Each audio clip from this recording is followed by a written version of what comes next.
Hello, hello. How are you doing?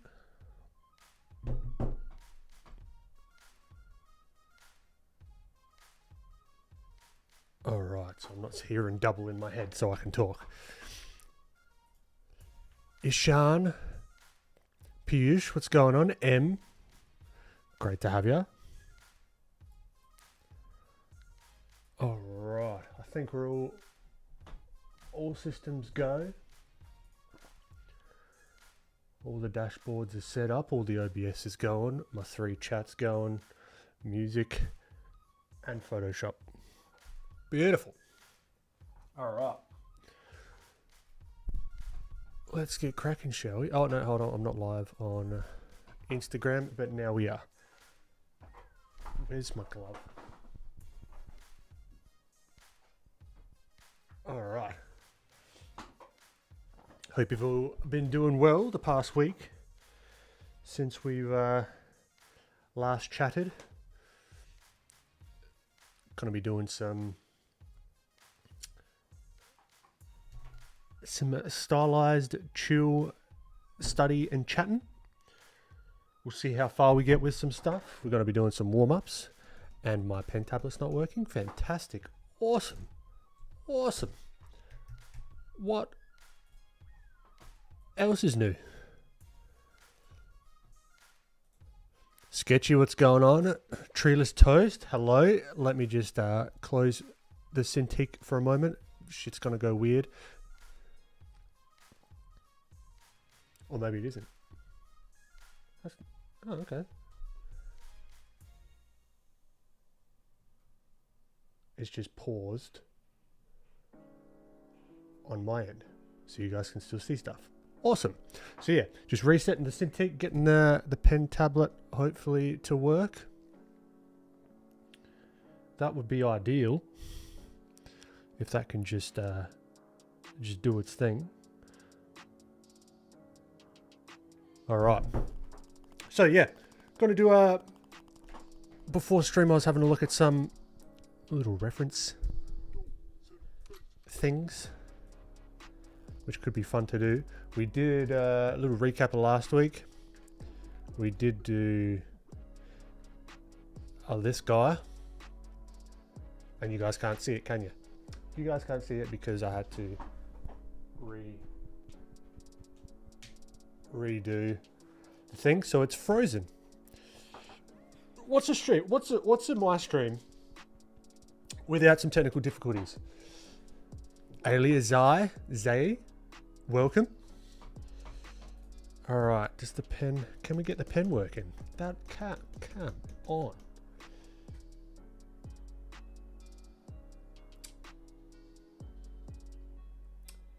Julia Kin, what's going on? I've been well. How you been doing? Darus Art, hi there. We start on Twitch too. Yep, just started doing our thing on Twitch as well, which is great. Kaula, first time catching it live. From Saudi Arabia. Great to have you. Zakaria, welcome. Hello, mates. Now, we've got a severe issue right now, which I'm not entirely sure. So we've got the Wacom Center. Okay, let's force quit this. Quit Wacom Center. Alia, thank you so much. Thanks for popping in. So you guys are just gonna have to just talk amongst yourselves, just for a moment. We'll get this thing working. Don't you worry. Although I am quite worried, because sometimes it just doesn't want to work. Just my stuff does not want to work, and it's always when stream happens. Random Tuesday afternoon, everything works like a bloody charm. So I'm just doing the old to switch it on, switch it off. See how it's if it's going to behave or not. All right, it restarted. We might, please don't say that. We've got to do a whole computer thing. A whole system reset. Artistic, what's going on? George? I appreciate it, my friend. Thanks for popping in. Come on. Why are you not working? It makes 0 sense. So I think this is unfortunately going to have to be a quick reboot. So for you guys that are sticking around, you bloody legends, this is so unprofessional. I tell you what. Although I've never professed to be professional. So I will catch you momentarily and we'll get it all set back up and it's going to be great. All right? Give me a sec.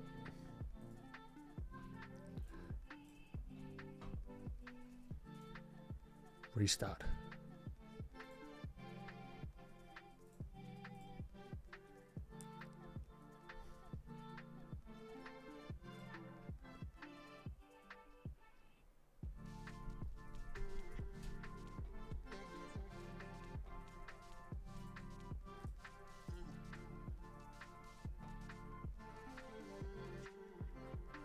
I don't know if I'm still live. Everything's shutting down. I will be, the screen will go paused in any moment.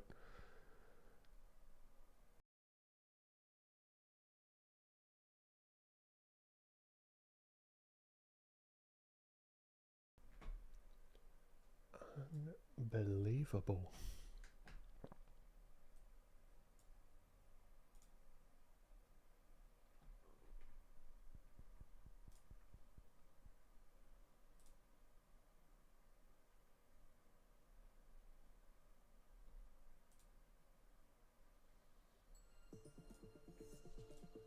It's not a hobby. Oh, we're back.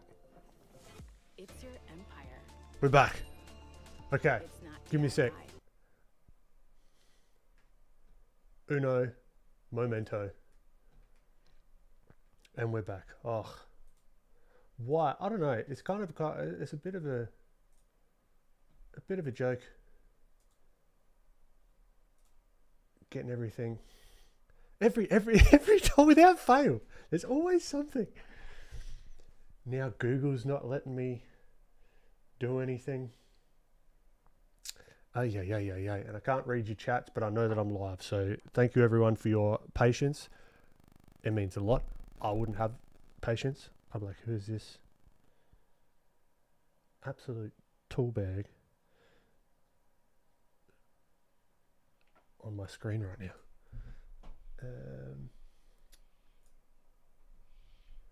Let's have a look. Go here. Now I just got to do it. Just give me 2 minutes. Quick setup, and then we'll get to the good stuff.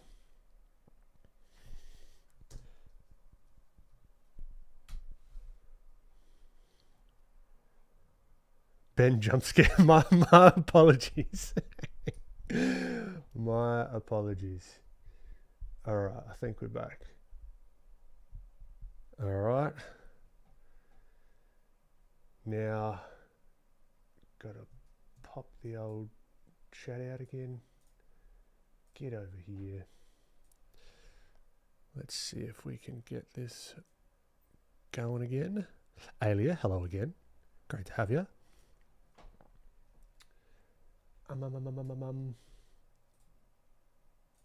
Chat.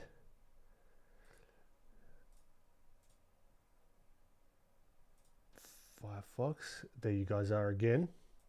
Welcome to the stream. Now let's see if we can get Photoshop. If Photoshop doesn't want to crash, let's see it. Let's give it a whirl. Everyone fingers crossed. We need the combined good luck of everyone's fingers crossed.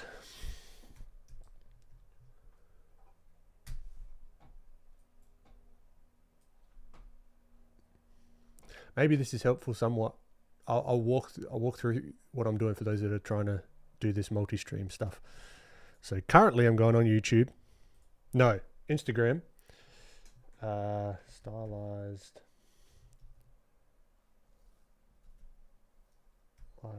Art Study. Hooking it up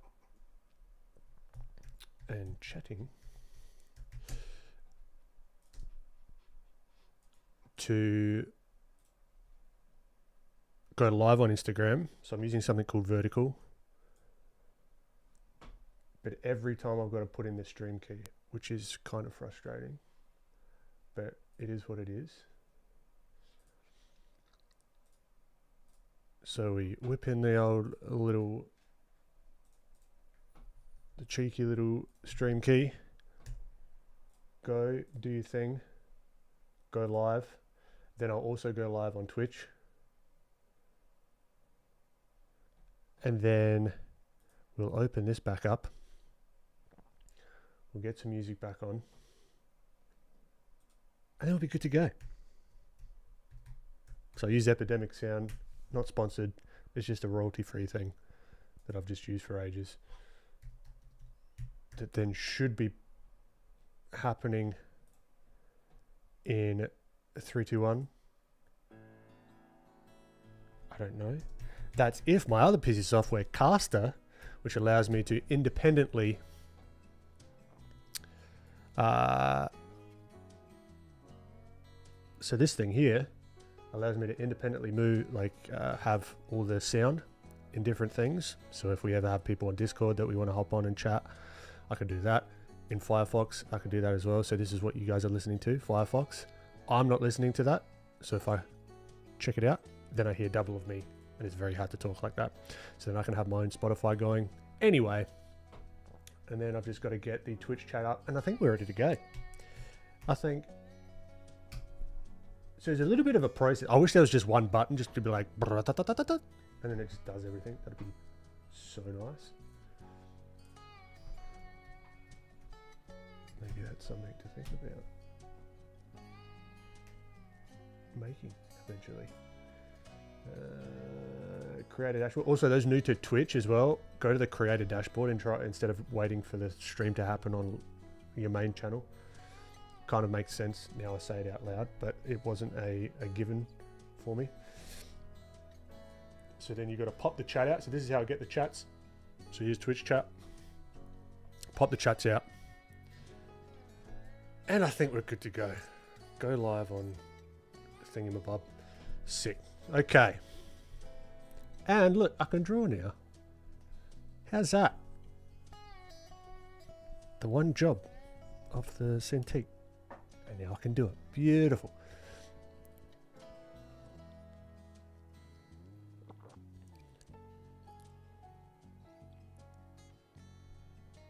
My expressions are very drawable. I hope you don't mind me drawing it. Go for it. Reiki, how you doing? Sugar Beads, what's happening? Kiko, hello. All right, and we're back. And we've lost our thing, but I thought ahead enough to save the pure ref before I shut everything down. And what did I call it? Stream? Yeah. Okay, cool. We're back. We're back. Nice one. Welcome back, everyone. Hope you're doing well. So, where I was at was last week we did a bit of this, right? This is a sculpt, like a clay sculpture, which is really, really fun to start understanding values and that kind of thing, just as like a little warm-up. Then we did some discovery and exploration on myself, which is kind of weird, but also useful because it's going to be for a course that I'm going to be putting out, and I wanted to do a hero image where you could sort of click on and off on the website and then have these two versions, understanding light. We might revisit this afterwards, see how I'm feeling, if I'm going to be honest, and see how you guys are feeling, what's going to be the most interesting to play with. Just got to tweak one thing. Give me a sec. How's all the audio levels as well? Let me know. Let me know, because I did bump in my rush this morning. I did bump everything. I wasn't too sure.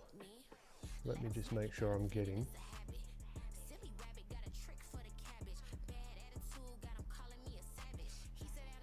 the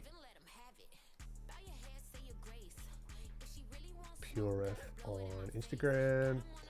That's one thing. If you guys are using OBS, there is quite literally the toggle things on and toggle things off will make it work. So if you're ever having issues, give that a shot. Okay, now I would like to get my music back on so I can get my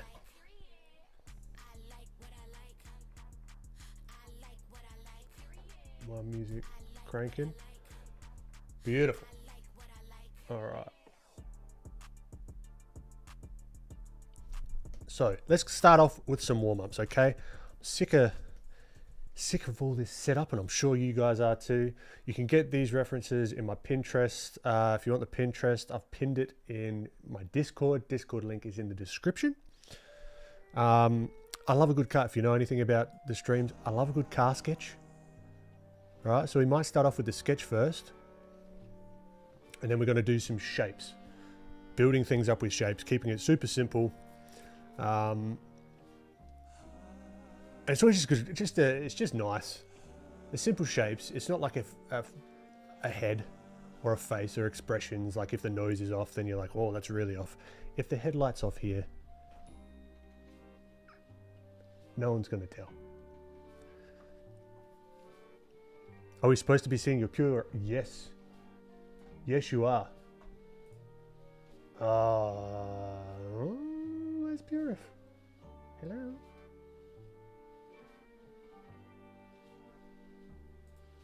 What the on earth?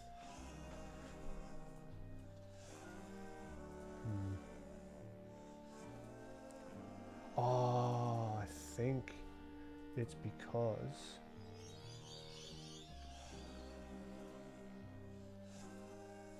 there we go. All right, enough talking. Everyone, time to draw, okay? Let's go. And I love a good four-wheel drive as well. A nice little Jeep looking thing. Always a good bit of fun.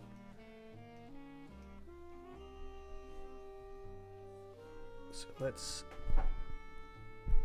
Oh, Woosa, relax. Relax. Okay.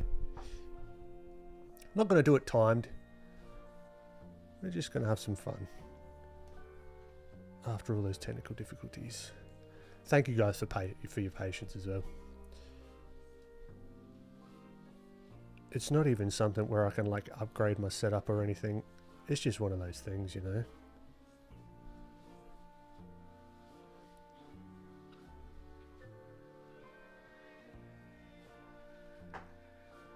What do we want to do, like tiny little wheels? This is also good to break down and give yourself an excuse to, in something like lower, what's the word? Lower, not risk, but like you might care less about these warm-ups, but you can always get something out of them.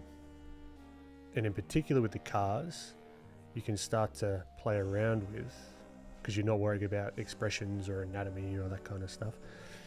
You can start to think about the perspective of stuff. What kind of lens is this? This is quite a long lens. I think that's what you'd call it, because you notice that there's not a whole lot of distortion on the car. All right. So for example, if we were to have like a really wide angle lens, right, and we're really up close to it, these vanishing lines of the car would be like quite extreme, right? And it would be something like bam, bam, bam. Then you got the like real simplified, right? It'd be something along these lines, right? And it's really like distorted. But here, same or similar proportions could give you different results, just purely based on the lens and how far away you are. So we're just going to keep it simple here. Boom, boom, boom. Let's darken these lines up, shall we? I want to draw a car along with you. Bam, bam, bam. Yep. Sketchy, have you used... Oh, here we go. Have you used BREF? It's the same as PureRef, but it's open source, which automatically makes it better. Oh, I thought there was a pun there. Because isn't BREF like BREF? I'm very bereft. No, I don't know if that's a word. Or is there a pun in there and I'm not getting it? Is there something called BREF?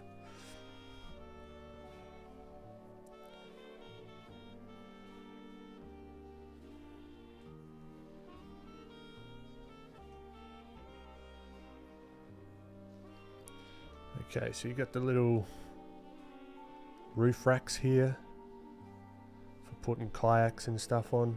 Maybe we add a little kayak. Who knows? Right, we can do anything. Anything we want. Which is the beauty of this. I like this color scheme as well. Something about a good teal. No pun, it's a great tool. Good to know. Although I'm bereft.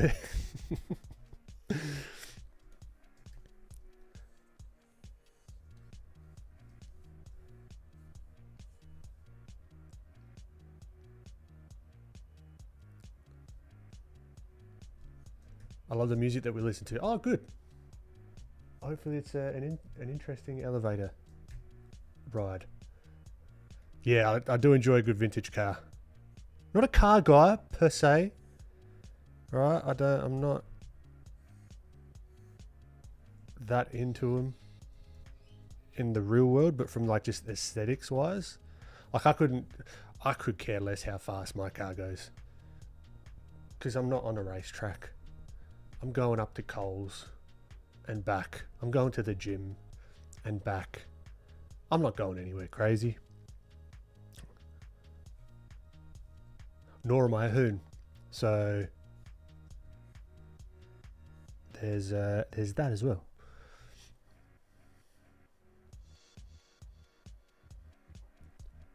Looks like a little chimney. It does, doesn't it?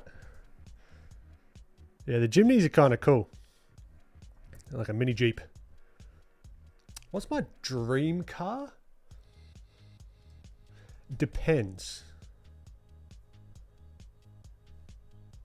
I've always wanted like a Jeep Wrangler. Right? Always wanted, or like a Land Rover kind of deal. Which I think are kind of like the upper market kind of Jeep kind of things. But I've heard not great things about Jeeps from just like anecdotally with how just like breaking down and stuff and just maintenance and whatever.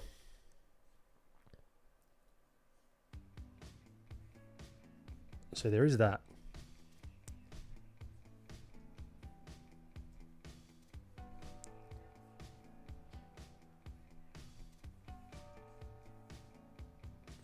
Okay, window. And this is a good opportunity to try and find connecting lines to keep some structure, right? So instead of doing like window here and then trying to get the window right there, you could find these through lines, right? Find the through line if it makes sense, and then you get automatic consistency with these little window shapes.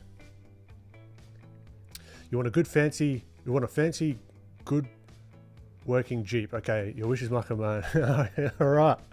Well, I expect it to be out the front after stream then.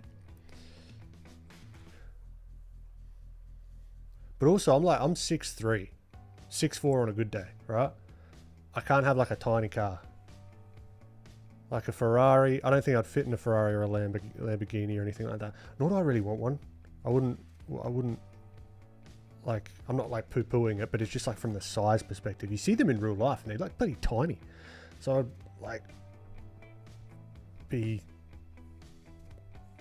quite crouched in one of those. And I know like a lot of people's cars is like, yeah, the Lamborghini and the Ferraris and all that kind of stuff.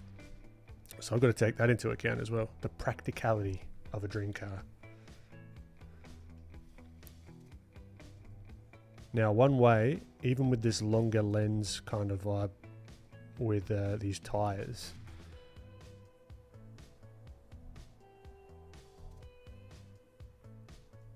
all right, how do we make them look 3D, even though we're drawing 2D and it's quite a long lens?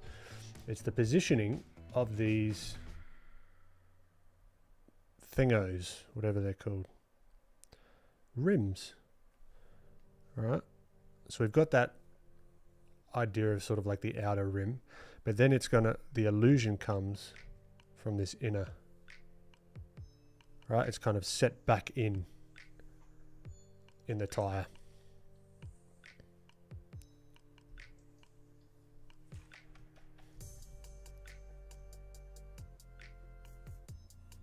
I think I could even move all of this way. Man, that's cool. Like a Wrangler Rubicon. Potentially, I think, yeah, maybe.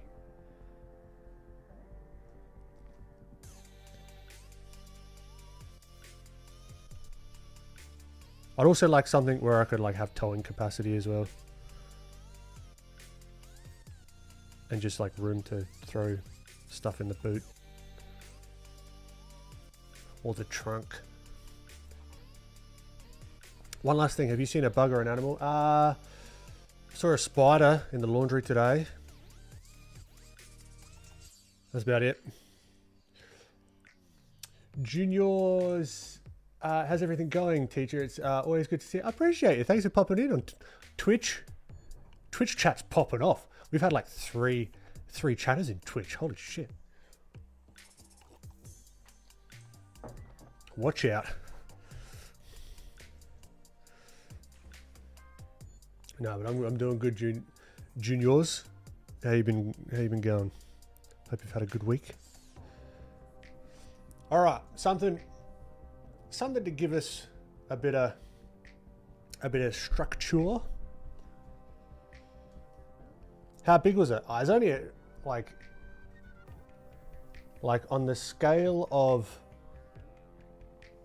the color wheel, it was maybe like this kind of size. Nothing crazy, but it was like a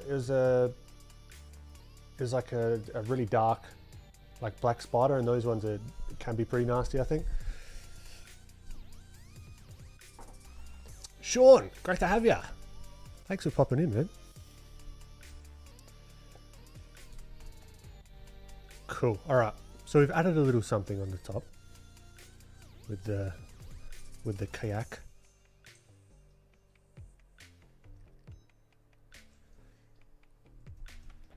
Let's maybe add another one. Here, it's kind of like shoddily connected with a couple of straps going around both of them. Gives it a bit of personality. Something a bit different. Always encourage you to just play a little bit as well. Don't stress too much about getting everything bang on, even with stylization. See if you can add a bit of story. Yeah. Tire in the back. Now this tire doesn't make sense because look how big the tires we've got there. So we've got to keep some kind of consistency. So it's about that little. So if we were to draw through, and this is like a cube, it would be somewhere around here maybe, and it kind of pokes out about there. It's a little bit tinier. Cool. I want to do like a print one day, I think. Like a print, but like of all these, just like maybe that big, just like a grid of all the cars. Or just like a cool thing of like little car simplifications. I reckon that'll be fun. Alia, thank you. What brush are you using? This is what is it? It's yeah, the flat flowy. You can get something similar called the sketchy something or other on my Gumroad. This is something I've been playing around with. It's not too different, if I'm honest. Also, just use whatever you've got as well. Sketch-wise, Photoshop comes with good ones. Unless you're looking for a very specific feel, you can get away with a lot with the default ones. I usually put your old recordings on in the background while I sketch for it. Oh, fantastic. That's cool, man. Thank you. Thomas Bertie, how long have I been drawing? For about maybe like 15 minutes now. But if you're talking like lifespan, on and off for most of my life. I'm 31 now. Only started to do this as a content-y, career-y kind of thing in the last 2 years, maybe 2 and a bit years now.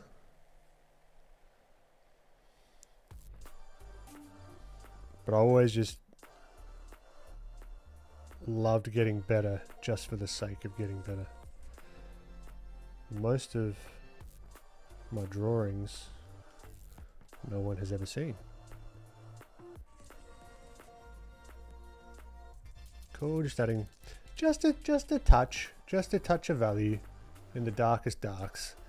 It's my practice with the old pen and ink, the brush pens, the fountain pens that I've been getting into. I'm really like enjoying that aesthetic of like the simplification. I mean, if I wanted to go full that way, I'd turn off the transfer. So it's turn off transfer. How come you don't turn off? Pressure off. There's still pressure. Oh, here, opacity. There we go. So now we can really like, all right, where's our blocks of values? Where can we just like understand where the darkest darks are? Good little exercise. Really, really nice little exercise just for like readability. Getting your decision-making skills in order. Because there's going to be these like halfway in between points where it's like, should this be a complete dark or not? That's the decision you've got to make. And each artiste, person,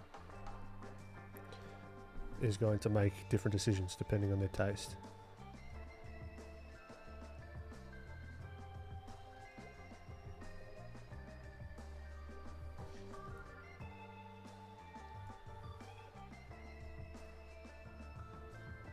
Kentas, welcome back, my friend.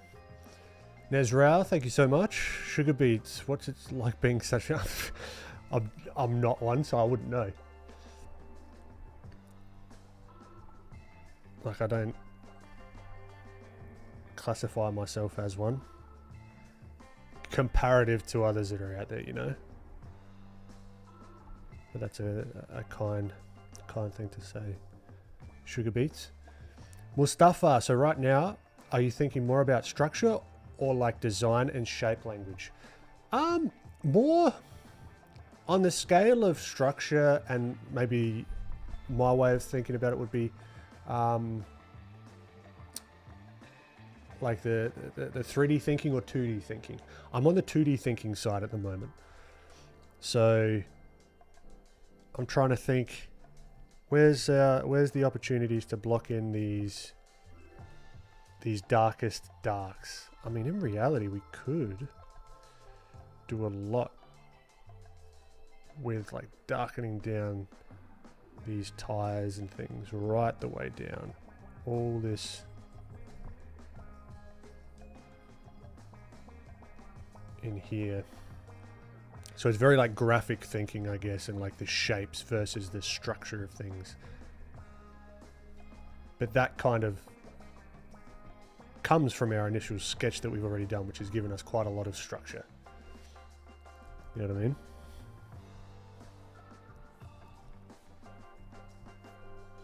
Like even the shadow, look for the surroundings of where we could cut back in as well. So we've got this nice little shape to separate the front tire and the back tire. Christian knee. How are you, my friend?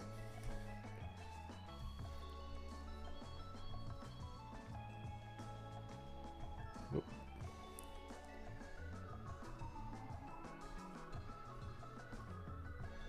I tell you what, I cannot wait to get back to America. I'm counting the seconds. I cannot wait.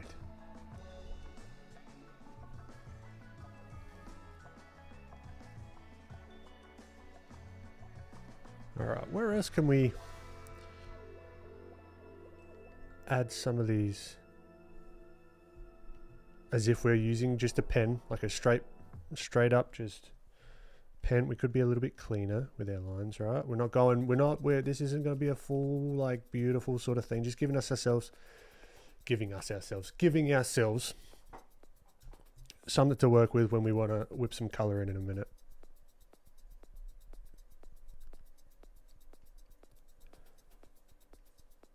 Giving ourselves a little bit of something to work within. I could start. I'm bouncing around too much in my head. Let's just get this reading the way I want it to read. But yeah, for those that haven't tried like fountain pens yet, highly recommend. Highly recommend. Christian, did that one come in through Amazon? Have you tried the Kakuno? So we start with structure. In this case, I guess I did, but it's not like a linear thing that I'd always do. I always swap and change.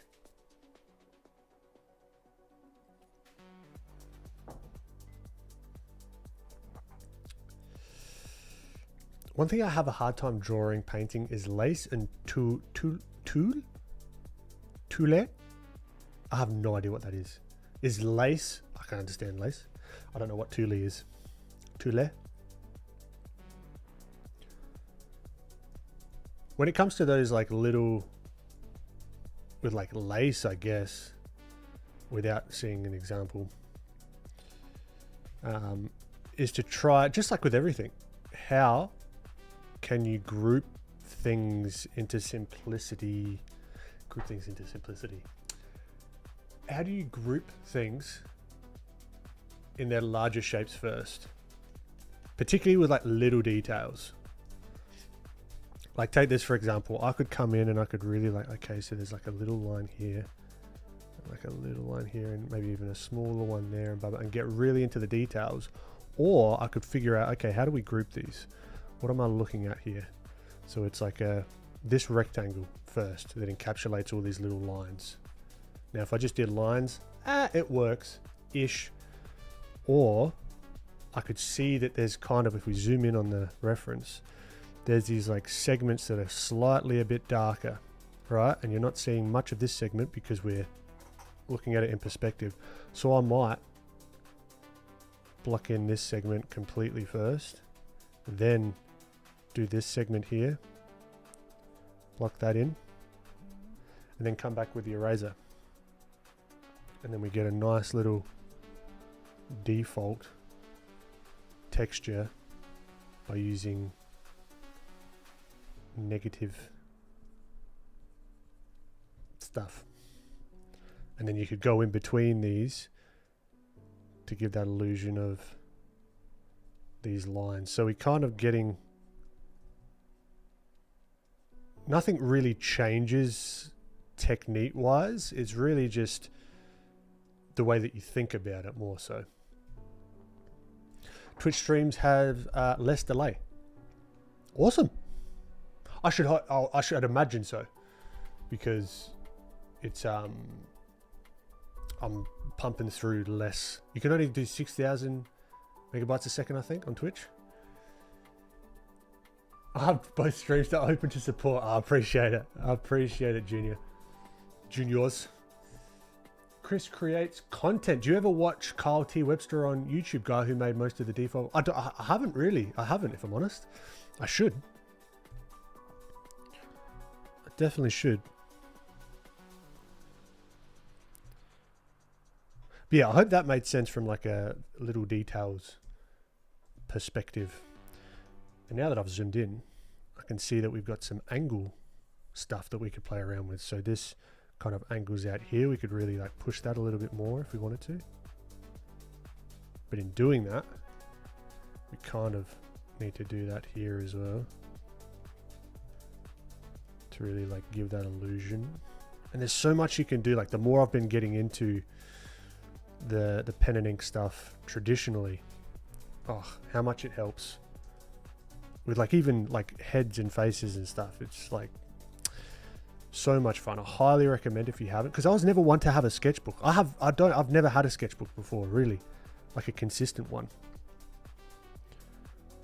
But getting into that habit, very small, very slowly but surely. Sometimes I'd literally be tired at the end of the day and say, oh, I haven't drawn in my sketchbook today. Oh, I could just sit on the couch and like fall asleep or whatever and just like wait until tomorrow. Or I could just get up, get my little pen and my little sketchbook and just do something. Just draw a bloody cube. Just anything. So then at least I've knocked that off for the day. And then by the end of drawing that cube, I'm like, oh, I might as well draw something. Like, let's try a skull. Or, you know, and then, all right, let's try something else. And then blah, blah, blah, blah, blah, blah, blah. It's that momentum. Keeping that is super, super key if you're trying to like get into a habit of something. So even at the smaller scale, you'd be like, oh, what's the point of just drawing a cube? That's the point. It's not what you gain out of drawing the cube, it's what you gain out of keeping the momentum.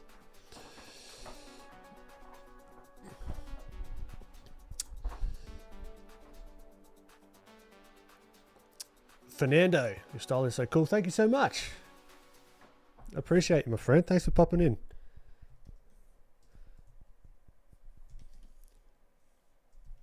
All right, so we got a little bit of a vibe, for lack of a better word, going.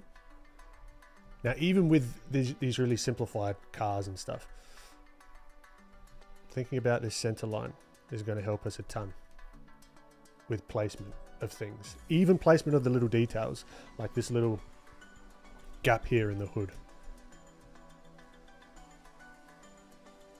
Or what we call the bonnet. One neat art. You studied industrial design, right? Do you think it helped you with proportions and everything, or how did you integrate it? I did go to university for industrial design for about 1.5 years, and then I just dipped. I never finished that because the drawing courses stopped, and I was like, oh well, that all my interest in it just went away.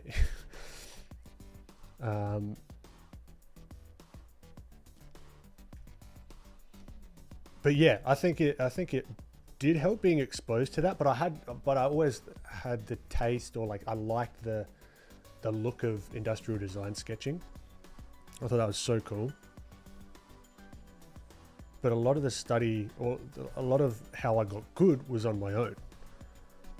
Because I mean, the class is only like once a week or a couple of times a week, and it's only for a certain amount of time, and the teacher only had like so long with the students.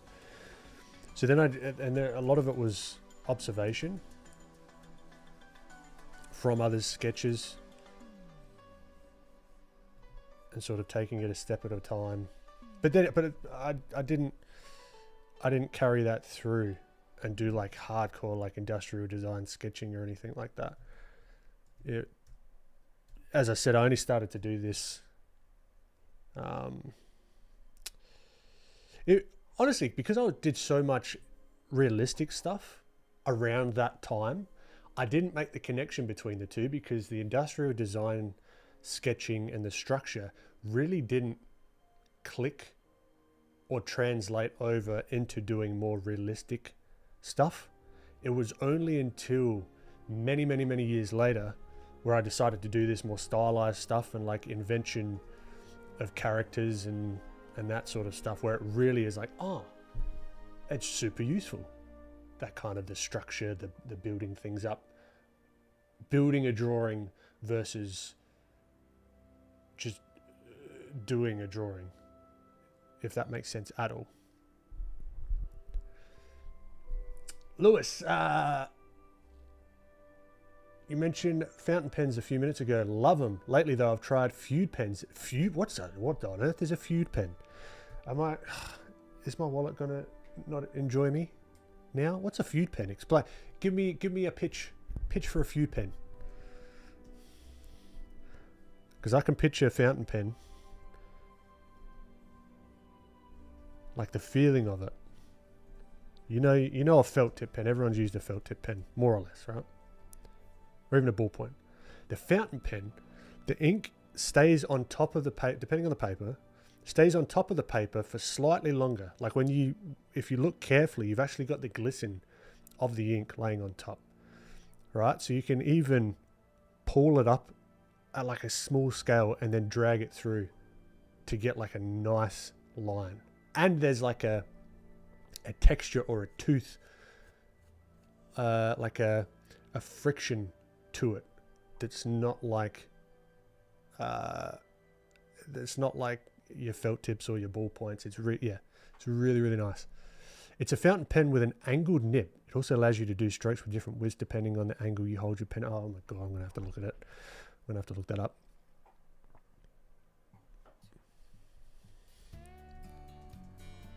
Alright, I think it's time we start whipping out the filthy plugin. We're getting too finicky. I'm zoomed way too far in. Okay. I'm going to do 2 more minutes with just cleaning up some of these darker shapes. But we've got to be using the filth there.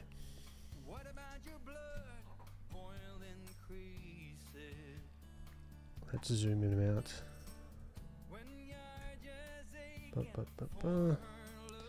Okay, let's start chiseling. There.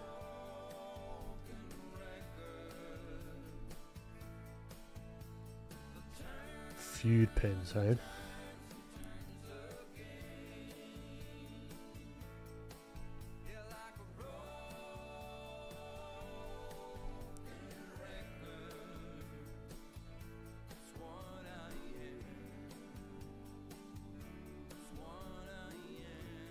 Cool, now we've got to find this nice little shape of the windshield.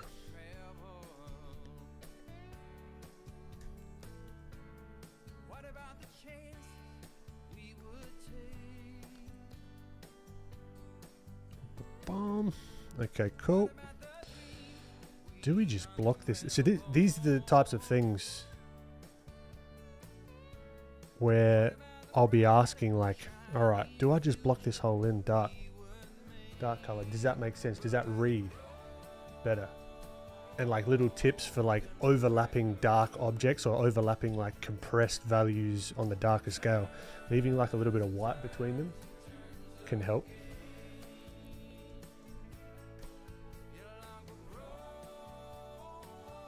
Like, does this make sense? And there's like a characteristic of this in particular where you've just got these little curved edges of this back window, which then just adds to the character of what this truck actually is, you know. But because the light's hitting this windshield, I'm going to leave that light.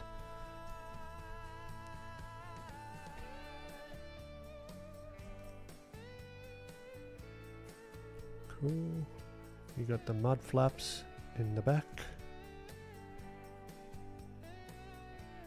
Alright, let's clean up all these and then we'll just go straight into colour. Just blocking in some... I noticed I haven't taken much of the kayaks into account, but we'll do that in the color stage maybe.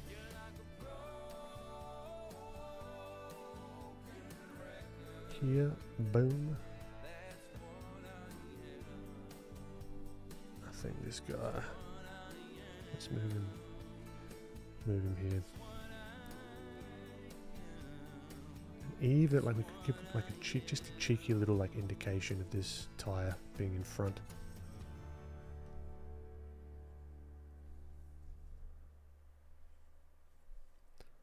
Cool, cool. All right.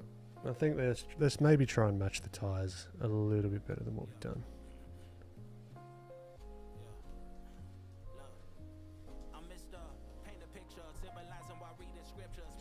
Yeah, this guy's quite chunky.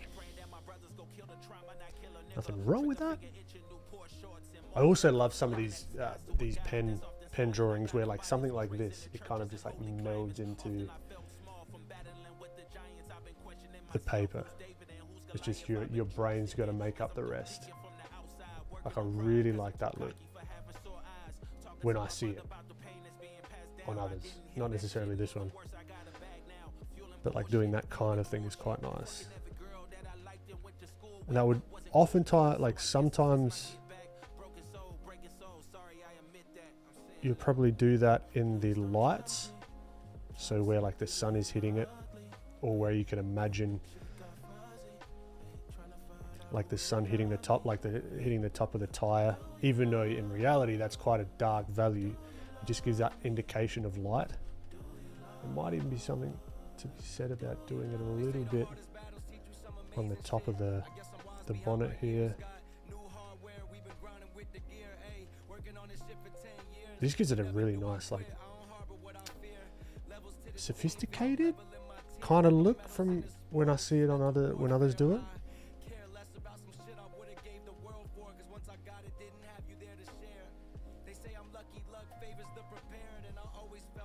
Okay, enough fluffing about. Let's get straight to colour. As I continue to fluff, hold on. Hold the phone. Okay. Now we've got a base. We've got a base. Let's just block in just a single shape to encapsulate everything.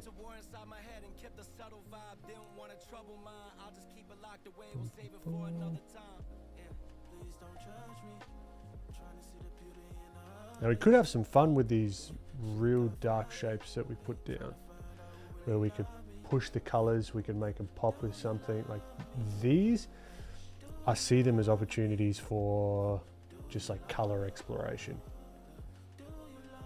Doesn't really, like it, at least for me, I've found the darkest darks you can have the most fun, or quote unquote fun with, like really pushing the saturation, really pushing the different color pops.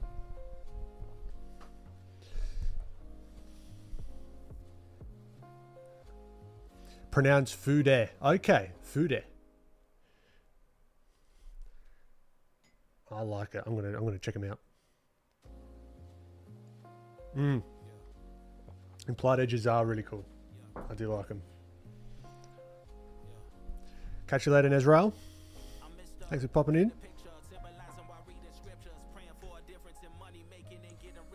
Alright, let's just throw these guys in here, something like that, something like that.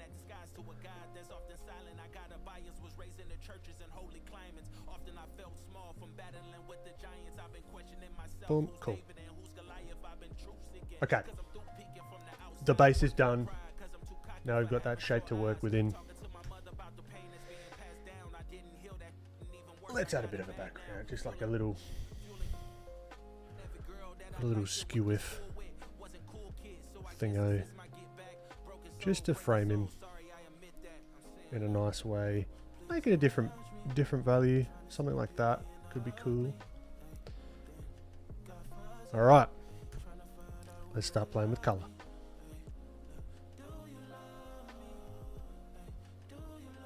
looking forward to putting that little teal stripe on him.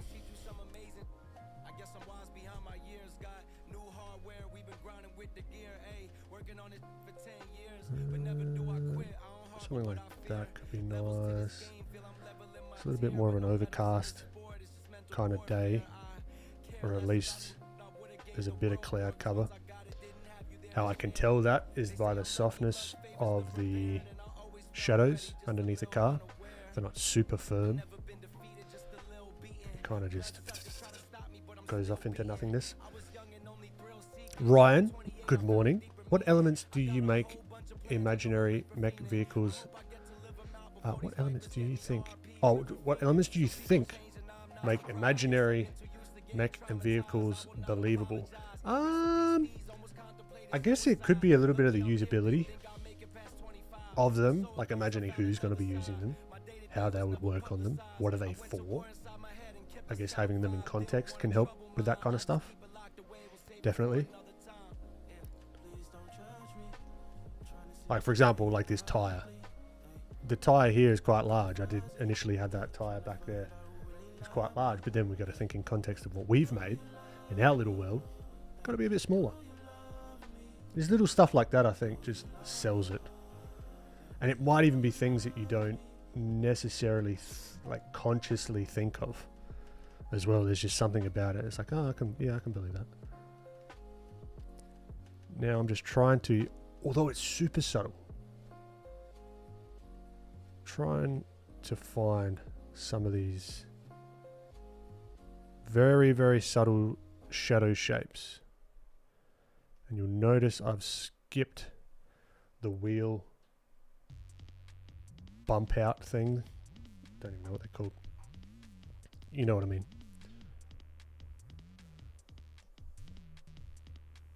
A little bit brighter. That'll do. Yeah. Cool. Now, blue skies. This is kind of what drew me to it as well. A little bit of that. It then sits it in the scene because it's reflecting the blue sky, which is quite nice.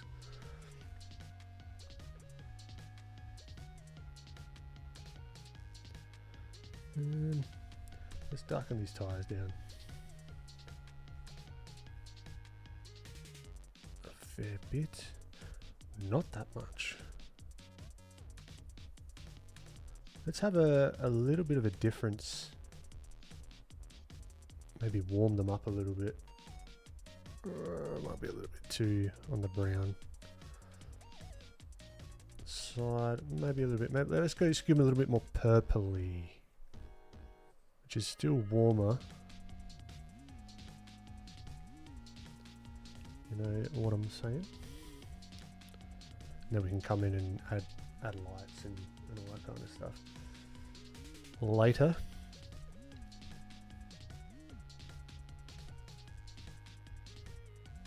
Here. Yeah, that makes sense. A little bit darker here. Darken that down ever so slightly. Not super dark. Now let's add that stripe. Let's add that teal stripe. Vintage.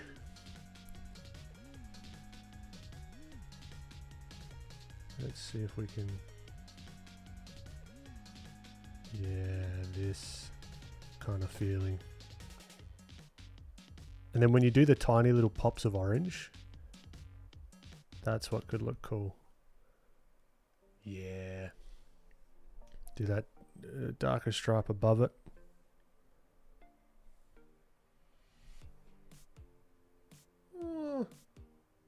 A little bit intense, but I'll let it slide. Then we can come through and add these little breaks in the design. Here, add the little logo here. Whoa, excuse me.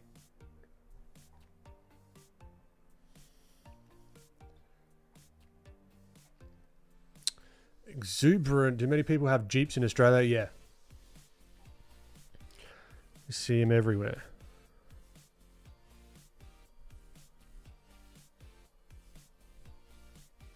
One difference between Australia and America, the size of your guys' trucks. Holy frick.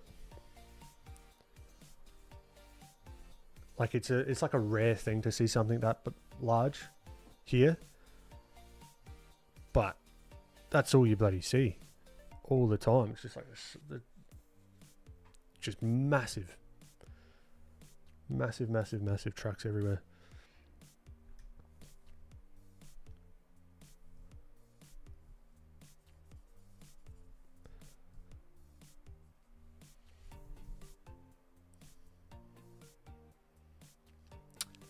Orkin, a nice Jeep for a new adventure.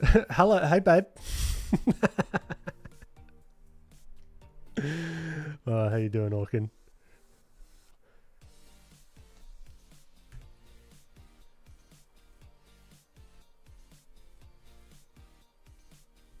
All right, now we've got to think about. Let's think about these little lines that catch the light ever so subtly. All right, so you got this one here. We got this one underneath here. A little something here with the door handle, and then you got a little something underneath here with the bottom of the door. And this is what starts to bring it to life-ish. Right? Whoa, hello. Welcome back.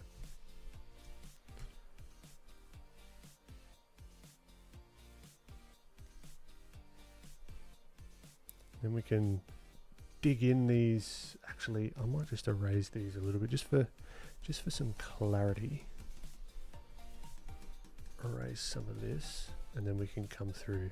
Whoa. Not that.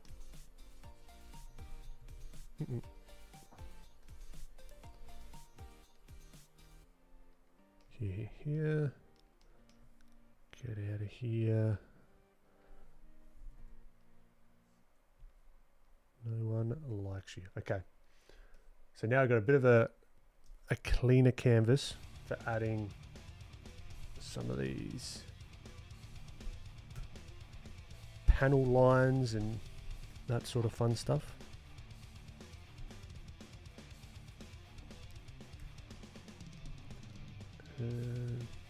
No.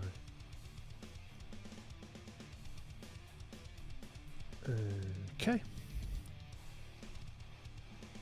Cool. Let's go multiply. And let's figure out a bit of this. We're taking our time with this one today, which I don't hate. Not hating it. Usually more on the faster side. But I like this. Yeah, I'm going to cut through this logo. What are you going to do? Doesn't matter. It's all made up anyway.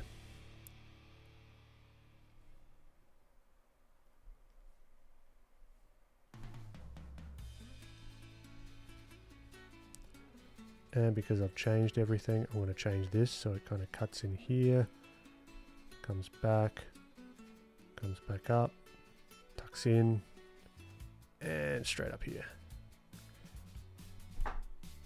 Cool. So giving it some structure just with that line, like there's so much that little thing does.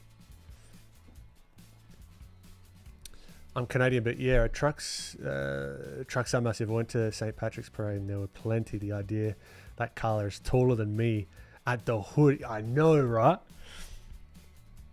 It's kind of scary in a way. It's like, can you even see me?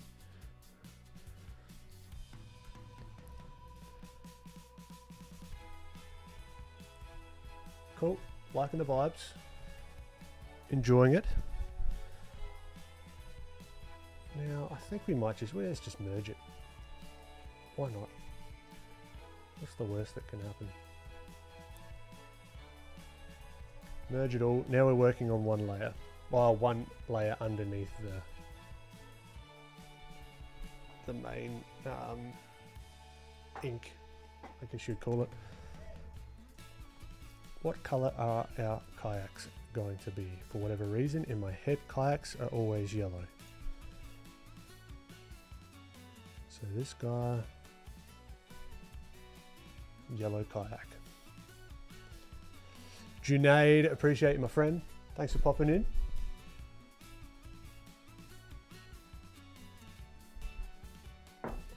And for whatever reason, kayaks in my head are always there, always like a bright yellow, a bright orange, or like a bright blue.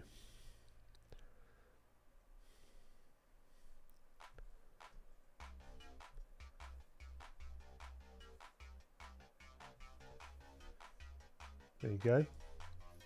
Or should we do them? Let's.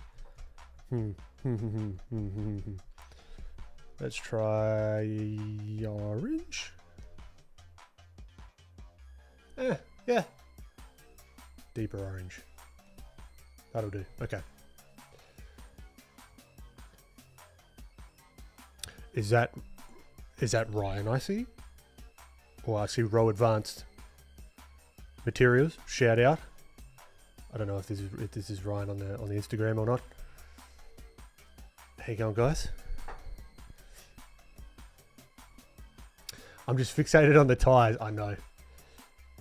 They are something that you can get really like detailed with, and just like go for days and days. Or day, I don't know. Days. It's a bit much, but you can go for a long time. Now, because we've added such bright colors, let's make sure that they make sense. So, what is a kayak? If not just a pointy tube with a hole in the top. Depends on the kayak type, mind you. And this is really like shoddily tied down. It's funny, I think when I think kayak, this is what I think. But my dad and I, when we go fishing on kayaks, and they look nothing like this. But it's just like my visual library of a kayak. These are more like racing kayaks, I guess. Like where you strap yourselves in and you're like, oh.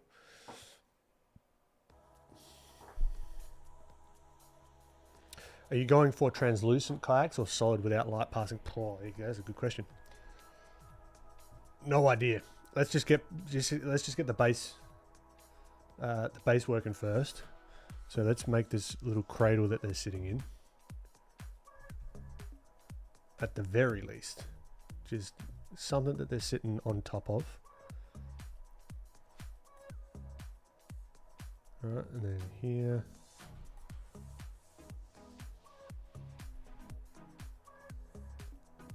Is it going to be more of like a rack kind of thing? Potentially. I don't know. What if they had cheese? Well, they're not going to last long if that's the case. Yeah, some sort of thing like that. Don't have to be super whatever with it. That works. Maybe it wraps underneath here.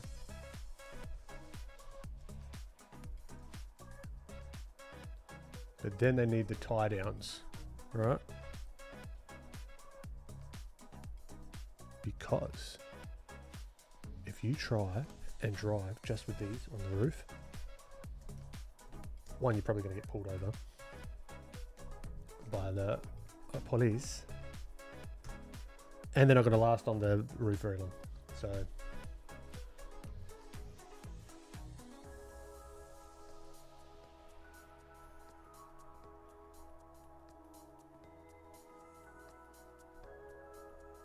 let's yeah, let's do a multiplier layer because it's like a bluer sky. How do we know that? Look at that reflection right there. Look at the reflection on the reference. We can use that as a tool to get a more realistic feel.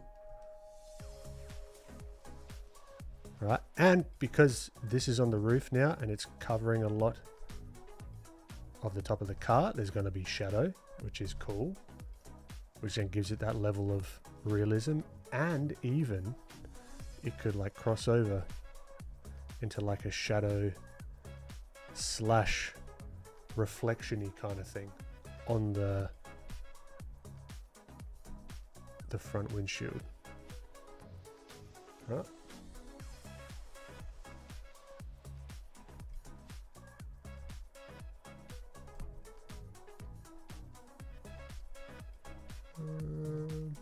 Yep, still multiply. Cool.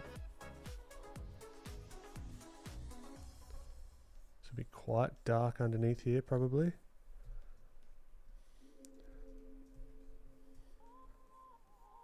But because it's like a super overcast kind of day, it's not going to be like so much of like a really harsh shadow. So we just got to be careful there. We don't want to really knock it right the way down. I kind of want to, yeah, add a little bit of that into the shadow. So it's not completely, so it gives that little bit of luminance. Right, because the sun, because it's kind of a thinner plastic, we could have the assumption that some of that sunlight is sort of going through there, so it makes it a little bit more natural looking.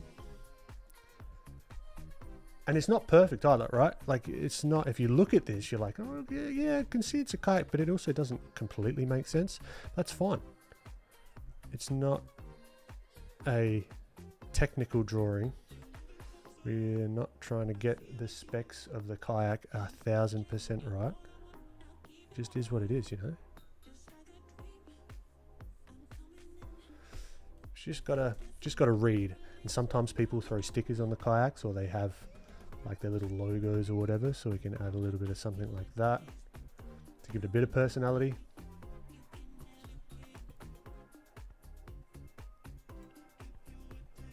Right, and even here in the front, that could help give it that roundness on the top.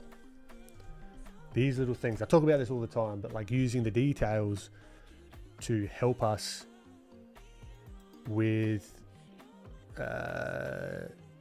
explaining or conveying perspective to the user. So for example, if I want to show that this is like, this is the topology, let's say, of that kayak, I might, instead of being explicit with it, do like a little logo or something on the top of it to give it, I don't know, some indication that that's the angle of this kayak. Like here, you know, then it might have a bit of writing on it or something just to make it pop a little bit more, but still in perspective.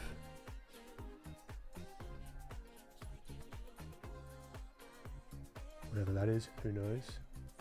That was kind of shit, so I'm just going to undo.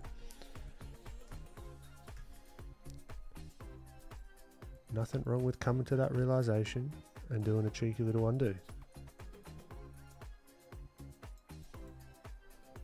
It's a skill of mine.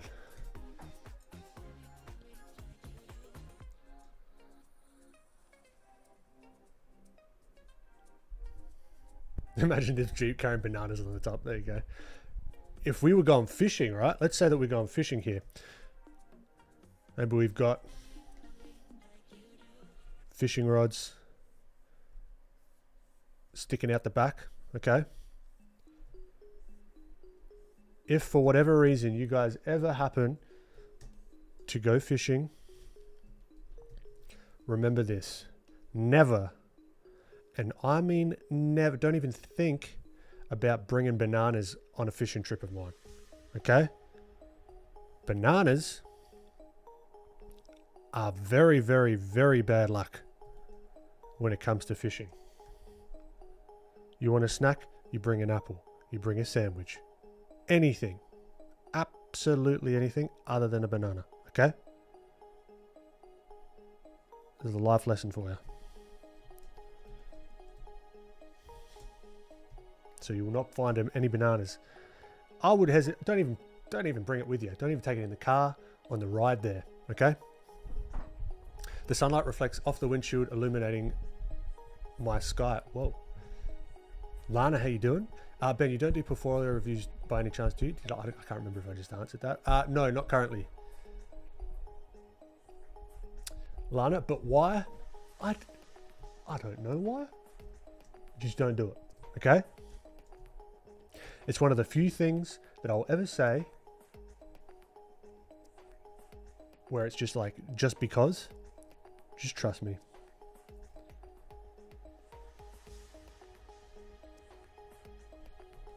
Bananas are such bad luck on a fishing trip.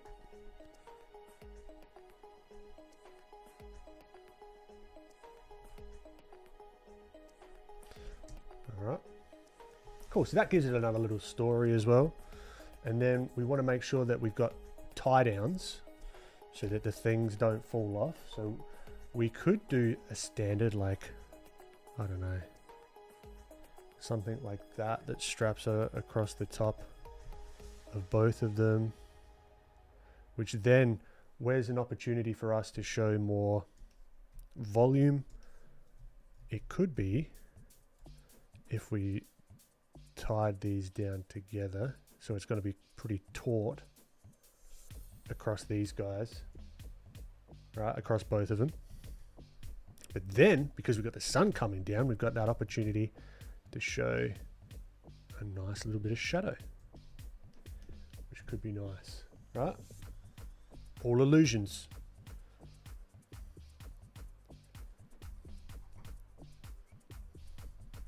I want to know what happens if you do. It's bad stuff, I guess. You just not got to catch any fish. That's the beginning and end of it. Christian, is a difference between a chicken nugget and a boneless chicken wing? Is there a difference between a chicken nugget and a boneless chicken wing? Yes, there is. How deep do we want to go in this? Unless it's it depends where you get the nugget from. We need to determine what a nugget is first before we have this conversation, I think. We need to get on the same page so that we can both agree and or disagree. All right, so we can have these kind of tie downs, but we've got like fluoro green ones. So also turns out fluoro isn't a, like, Christian, you didn't know what the hell I was talking about when I said fluoro. Does anyone in chat know what fluoro means?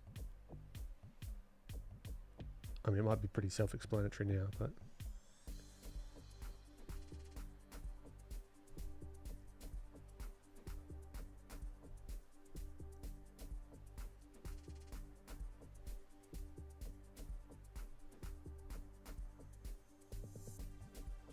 flour, no. Fluoro, F-L-U-R-O. They serve the exact same purpose. Wrong, I would say. If that's true, then a bit of broccoli served the same purpose as a chicken nugget. What's the purpose? Fluoride? No. I thought this was like not two flowers. The flower plural. Fluoro. No. You're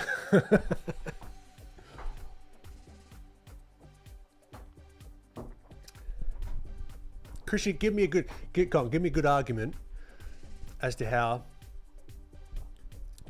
a boneless chicken wing and a nugget are the same thing. It's fluorescent. Like in school, everyone would always fight over the fluoro, like coloured pencils. There's like a fluoro orange coloured pencil that we'd always used to fight over. It's like, oh, you got the fluoro. I want the fluoro one. So it's like fluorescent. So this is like fluorescent green. I guess it's just like one of those things that we do. We just put O at the end of it, like a servo. Bottle O. All that fun stuff. Where are my things going? Oh, hold on. All right, I think we're drawing to an end of this little thing at the moment. It's a pun fully intended. I didn't intend, but now I do. For that to sound the way it is. And in Australia, they're called neon fluorescent. No, you could say neon and we'd all know what you're talking about.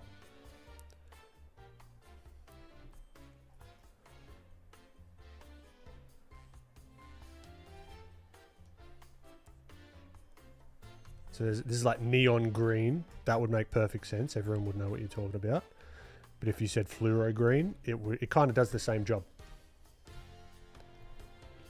Fluoro. So yeah, feel free to use that one. You're learning color vocabulary here on stream. That's just one of the many benefits.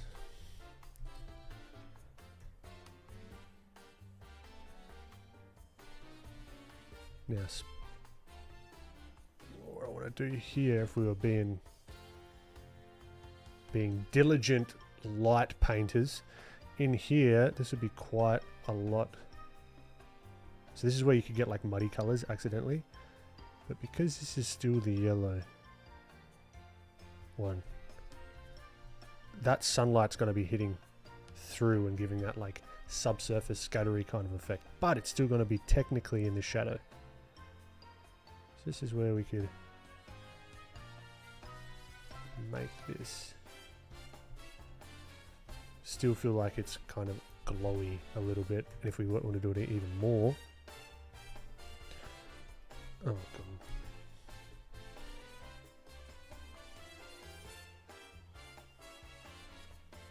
do a little bit of that gradient down here. Alright, gives that kind of like glowy illusion. Now this will be bouncing back up here, so we could also make sure that we're getting a bit of that bounce. Whoa, hello. Get a bit of that bounce light.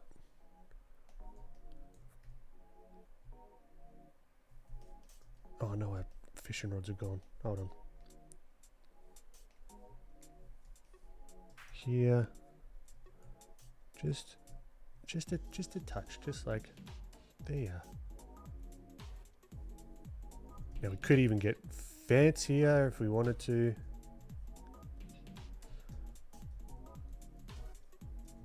Where this blue could be bouncing up a little bit, but this blue would actually, because it's yellow, it would turn a little bit more green. And it would be a little bit darker probably. Really wouldn't, it might be a little bit potentially. A little bit on the greener side, but I think we create a little bit more of a values shift there. But yeah, now we're getting into the nitties and the gritties. Okay, so which is closer, a regular chicken wing and a boneless chicken wing? Closer to what? Or a boneless chicken wing and a nugget? A regular chicken wing or a boneless chicken wing and a nugget. Is it breaded? See, this is what we got to, these are the distinctions we've got to make. Is it a breaded chicken wing? Is there seasoning? Has it been marinated? Like, in Ohio, we just speak English. Fluorocarbon, that's a type of fishing line.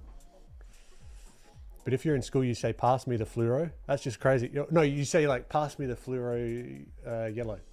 Pass me the fluoro green. Pass me the fluoro orange. My favorite color, Evangeline Neon Genesis. Jesus Christ, what's that? This music is fluoro. Let's have a listen. What are you guys listening to? I've got no idea.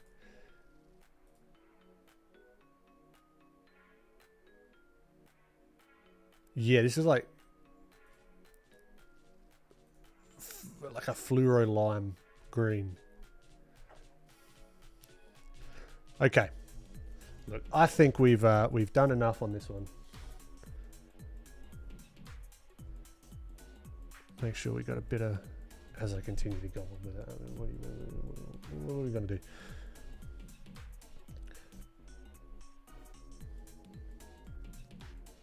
We're going to make sure that this is following the laws of the light that we've created here. But yeah, there we go. A little bit of fun. Could keep going and going and going and going, as always. But good little warm-up-ish. We went for quite a little bit longer than I was expecting on this one, but that's fine. Added a little element here that fits in with the scene.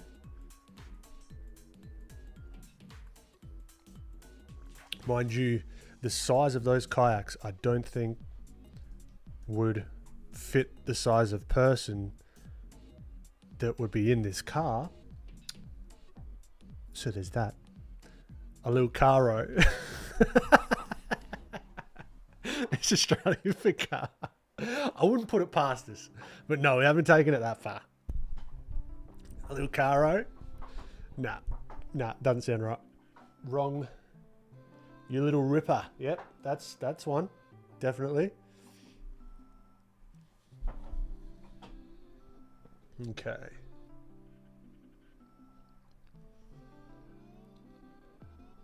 Caro is owned by Fred. He's an alien and he enjoys kayaking apparently.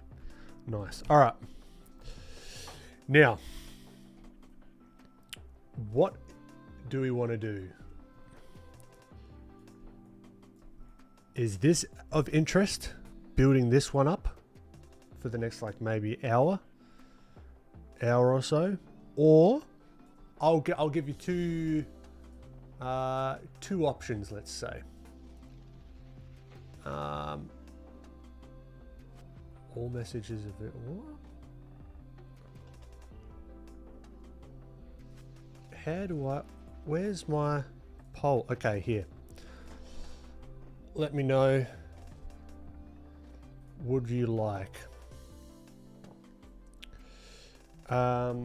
refine last week's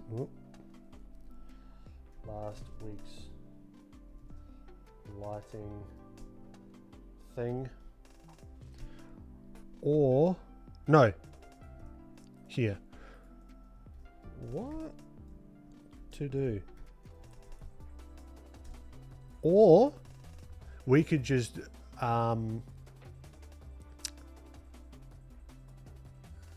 lucky dip, go into Pinterest and see what we find, do some character sketches, do some anatomy stuff, do some more sketchy kind of things, like, so not like sketchy kind of thing, but like drawing, line work kind of stuff. Pinterest,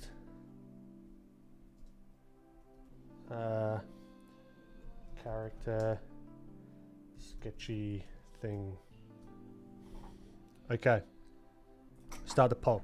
The poll is going to go for 1 minute. Okay, within that 1 minute,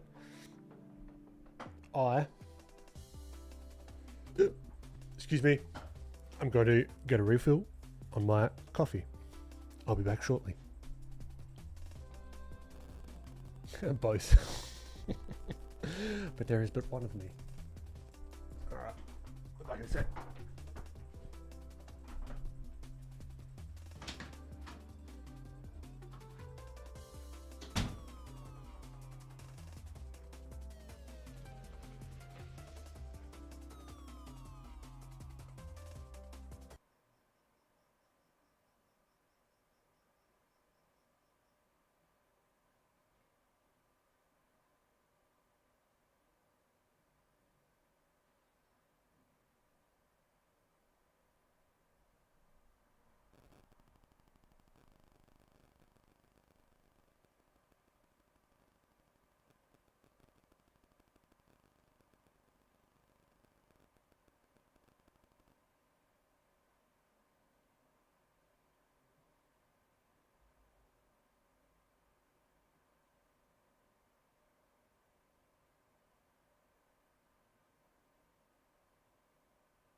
We've reloaded.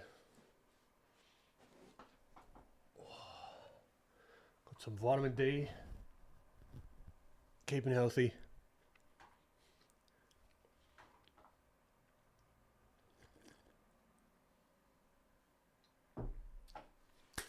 Okay. So what do we come to? A Pinterest character sketchy thing. Let's do it.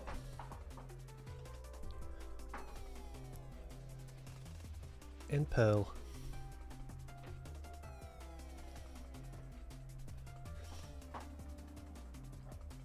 Pinterest character sketchy thing. Let's have a look, shall we?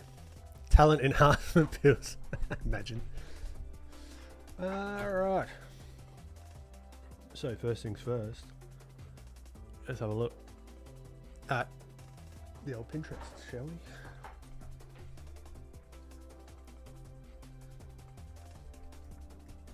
Now, I've got to be careful of what I show on stream, because there's some pretty saucy things that pop up.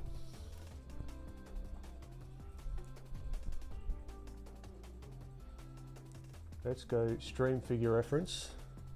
So you guys will have the access to this one on the Discord. Okay, so let's see more ideas. So this is what I do on Pinterest, right? Once I've got a pin board of stuff that I like, I let Pinterest do its thing. And it typically doesn't give me too many like AI things because I've got so many other things saved, if that makes sense. So let's see what we can do. Well, that was almost a... I like the clarity of this one. So we might do a quick little sketch here. Alright, so I'm just gonna... where do I put it? Because it's not really a figure. Just stream figure, yeah, whatever. That's fine. I like the clarity of that one. This is quite cool, although this is kind of hard to read, so thank you. Like maybe, yeah, something like that could be cool. Alright, so maybe we just do some gesture stuff, take some a little bit further if we wanted to, we'll see.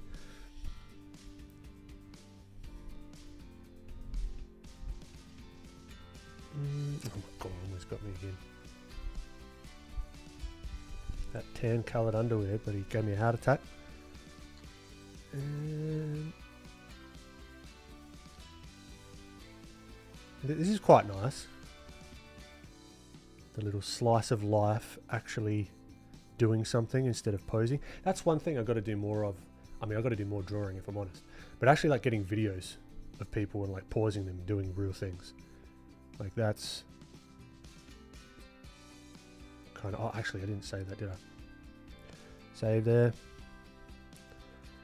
And stream figure reference.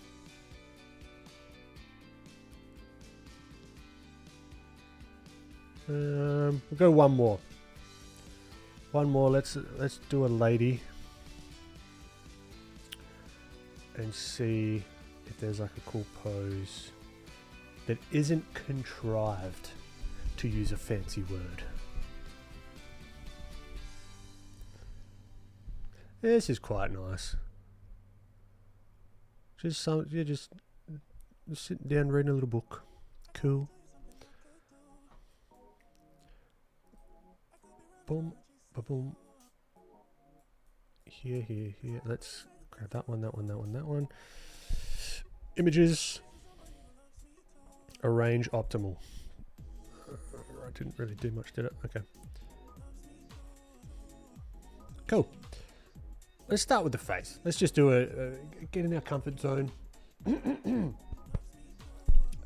just get back into the swing of things after the little break. Also, quick midstream plug. All right, nothing like a good midstream plug. Stylized character walkthrough.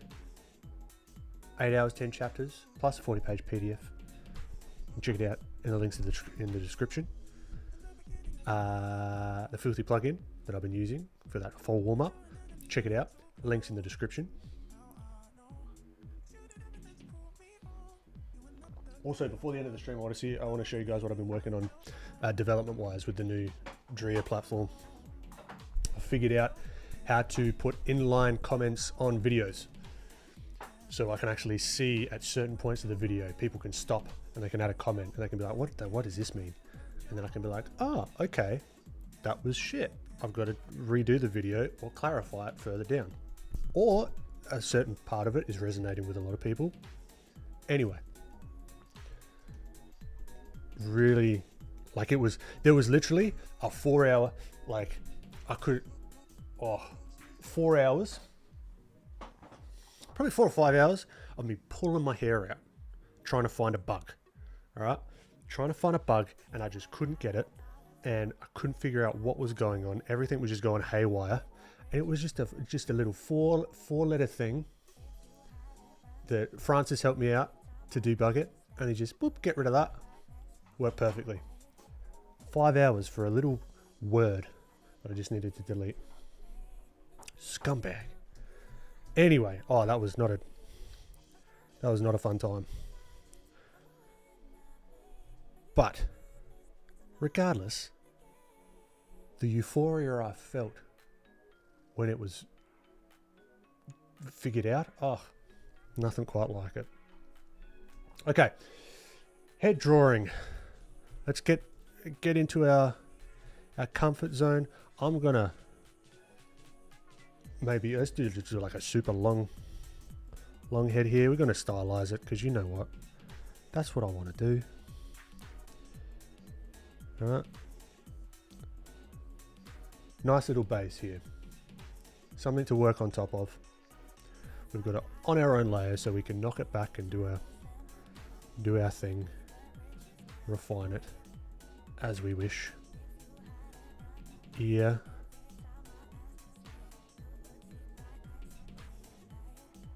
Now I always something that I've got to focus a little bit more on is the placement of the ear.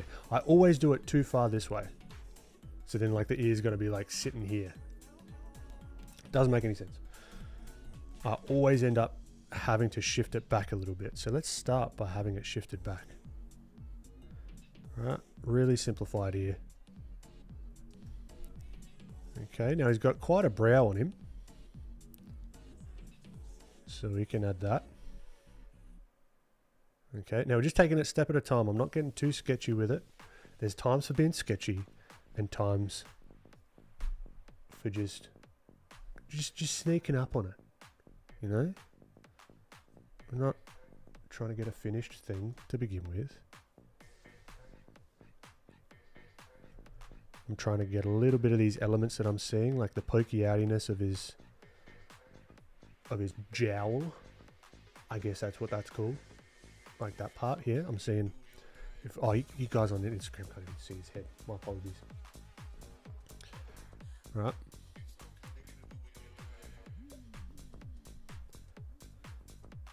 Little bit of a downturn on the nose. Nothing too extreme.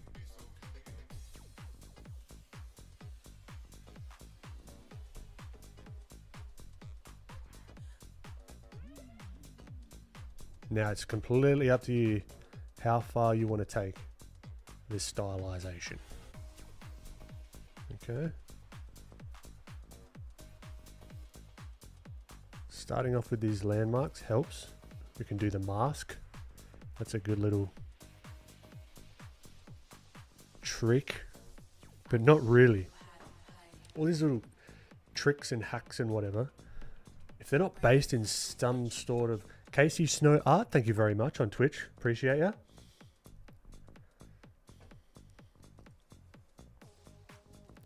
Stylized studies for the win. You know it. I bloody love it.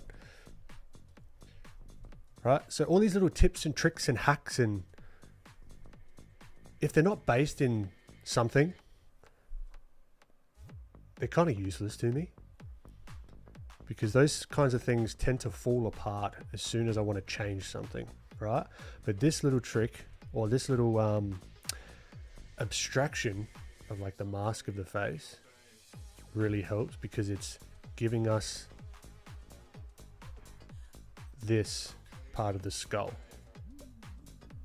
right? The eye sockets.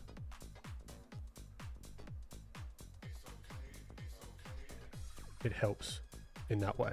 So it's not a useless little hack for this one way to draw a thing in this one very specific view. Jessen, is it me or Pinterest rarely shows me AI images? Yeah, I haven't had that issue, if I'm honest, because I think I'm dipping into the well of my own boards that I've built up over years. Also, is this Jessan from Lightbox? Or if not, because I haven't heard too many people with that name, and it's hard to tell who it is on in chat.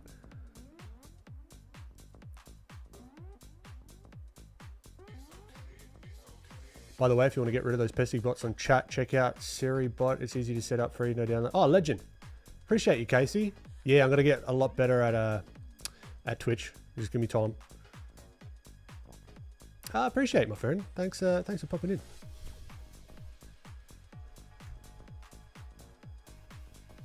Okay. Slowly. So now he looks like he's got goggles, right? He's got the, I think this is the filter that you call it. Slowly. I didn't attend Lightbot. Okay, Jessan. Not the same Jessan, but lovely to have you regardless. And I don't even know if I'm saying your name right. Jessan.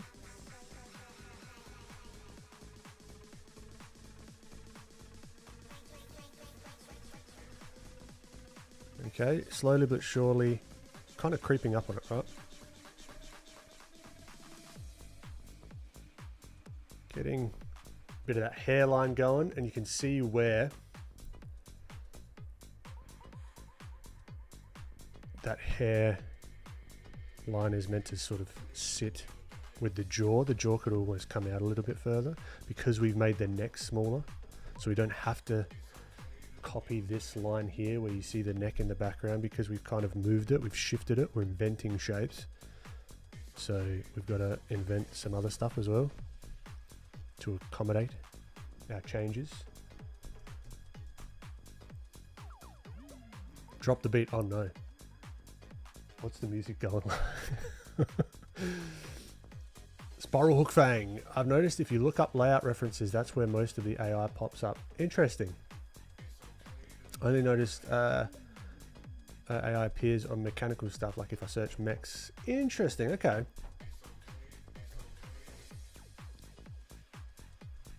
Now I've got to figure out, how do we want the eye?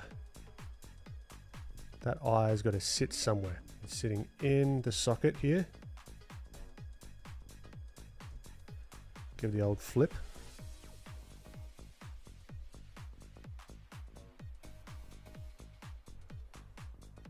Now we could copy the vibe of the eye or the expression.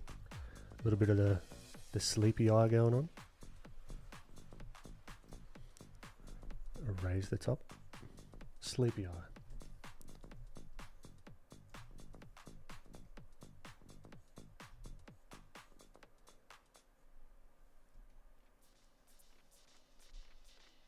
Find that center line to help us out. Or you could just hang out in this construction world for ages and just really try and refine what we're seeing, what makes sense, you know. Get that far eye in, but only where it makes sense. There could be a tendency to want to like have the eye out on the very edge.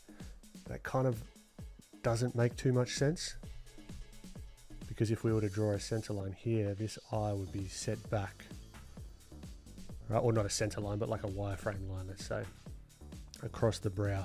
So if we do that there, that eye would sit, carry that wireframe in again, it would sit right, we might only just see just like the slightest little bit of it. And that kind of, we might not even see that much. Really depends on how far the nose is out. Right, if it sort of comes back here, we might see a little bit more of the eye. You know, that feels a little bit better.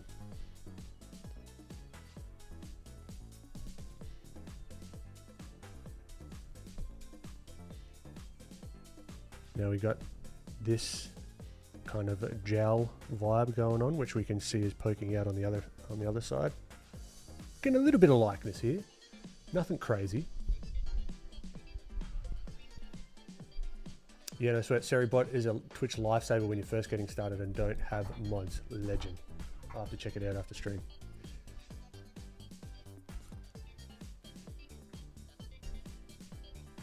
I wonder as well, Jisan, like if it's easier to also spot the anatomical stuff as well. And like my eye starts to just like glaze over some of the AI stuff where it's just like, all right, yep, next.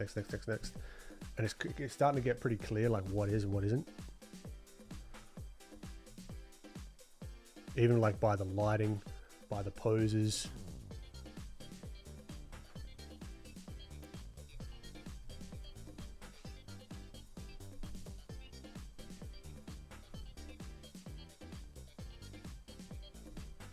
The lip. And then the chin. Cool. All right, knock it back. Refine time. Not going crazy with it, just enough to get us something that we don't hate,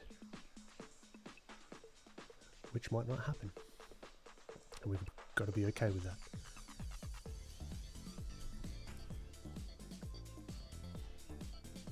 Really want to think about the overlapping lines as well. What's overlapping, what's not. What's in front, what's behind. That's what's going to give us all the depth that we're going to need when we're inventing these shapes, you know. Well, my own experience on how much I've studied anatomy, now I can pretty much spot if it's AI or not. Yeah, true.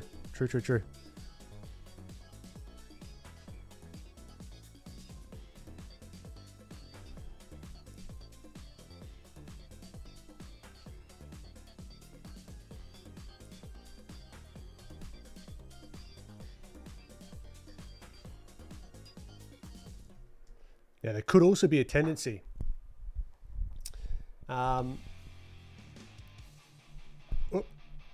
Amaldiv, eyes are the most challenging part that I face problems with. One eye gets smaller while the other gets bigger. I was just about to mention this, right?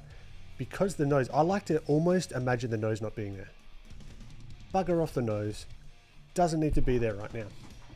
If you're trying to figure this out, okay? So if we have a look at the center line. All right, get that mask going. What does this actually look like on the other side? It'd be something along those lines-ish, right? And that's going to scoop back up as part of the eye socket and kind of come back around, okay? Something like that. Now, drawing them in tandem or at the same time, right, where would they actually fit in? They'd be kind of set back a little bit. And this guy would actually be set back still. Right, if we're just doing X-ray, full X-ray view, okay? Then we put this part of the pupil. Looks weird, right? Looks creepy, looks weird, okay? KH, how you doing? But then we add the lid. All right, then we add the lid. Still looks a bit odd. But then we add the nose. and we take away all of our working out. Even if you don't do the, like, you don't have to do all that working out with it, but now it gives us a real solid structure of where the eyes should be sitting, regardless of what's in front of them, how big the nose is, right? But it looks weird to begin with. And this is why I think it's really, really helpful to take up sculpting to help with your 2D work. Because you can actually just sculpt a good set of eyes, right? Or work on sculpting a good set of eyes and then rotate them in all different ways.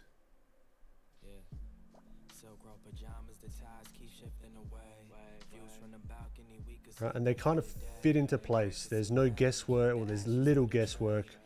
There's not like, okay, make this a little bit smaller, a little bit larger. No, go back to, okay, how do these two fit within one another? The biggest thing for me was understanding that, or at least thinking about, you know that the eyes are sat inside the head, right? We know that.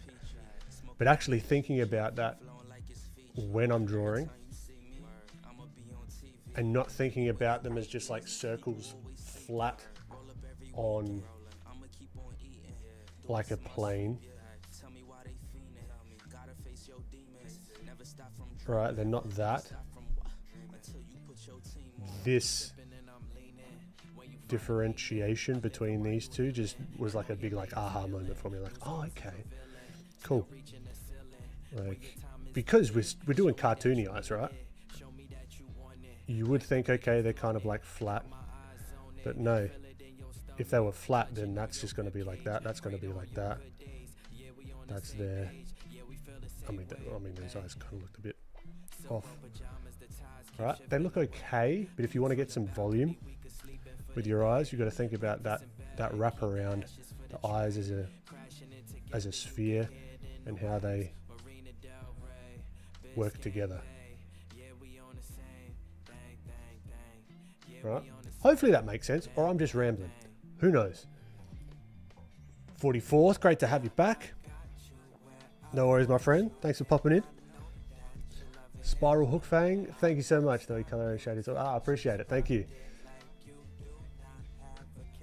Levon Killings, I get quite a bit of AI when I look up other art like background art. Yeah, I mean, it's got to be around. It's going to be around. So now we've got to figure out how we can identify it. Can we learn from it? Ethics and all that aside. Because I mean, I picked up one many streams ago, accidentally. I didn't look at it close enough when I was doing like a little background thing. It's like, all right, well, I was still able to actually learn something from it.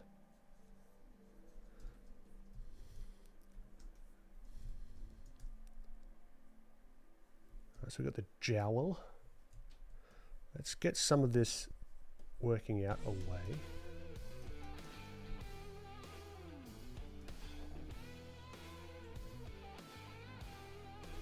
Right, think about where this nose kind of meets the eye.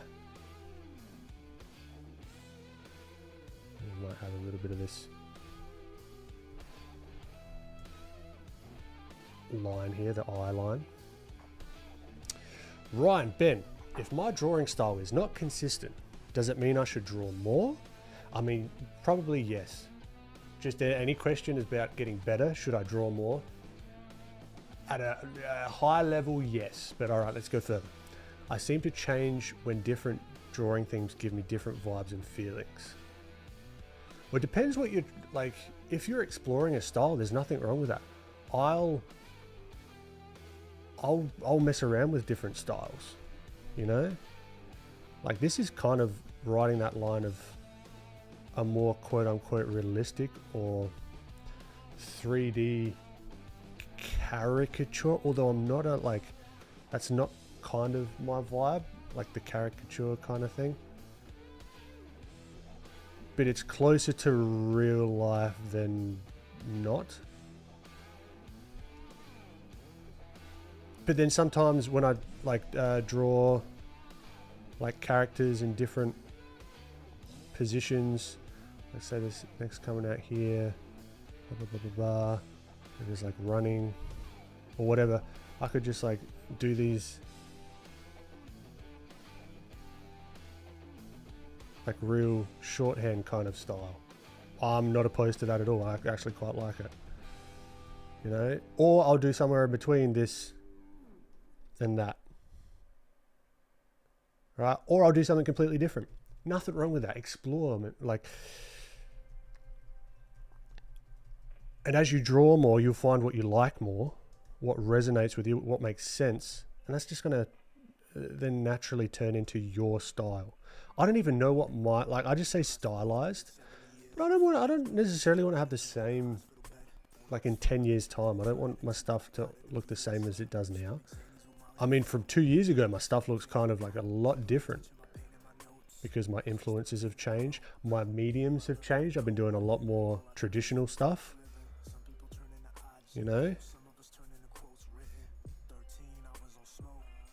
So yeah, I would not be too concerned, or it depends what your goal is. If you want to be consistent, then that's what you should focus on, instead of thinking that that's going to happen by accident, if that makes sense.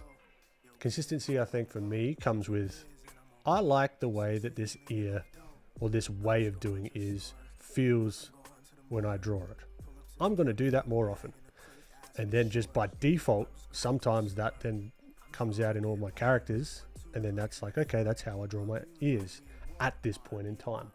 Nothing is like set in stone, unless you want it to be. No, I don't want a software update right now. Thank you very much. Apple's getting a little bit cheeky. They're going a little bit Microsofty on their little updates.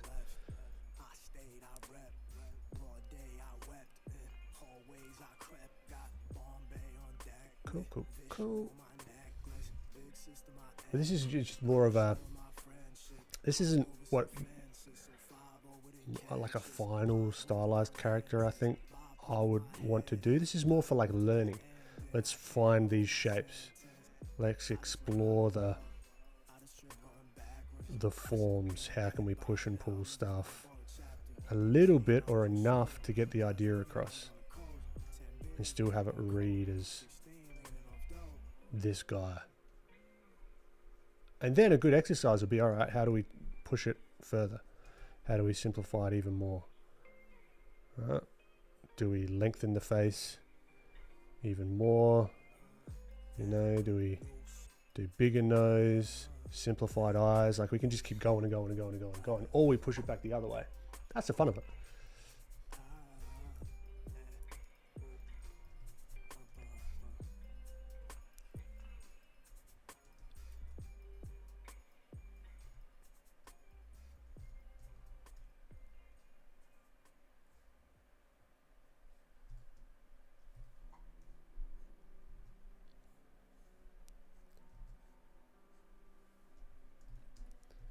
Hopefully that makes sense. I can't even remember what I just said.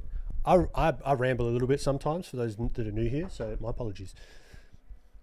Amal DV, I see you broke it down to the skull structure and how the socket would be present, adding symmetry. I'll try this out today itself. It was helpful, and you were not ranting. Thank you so much. Fantastic. I hope it helps.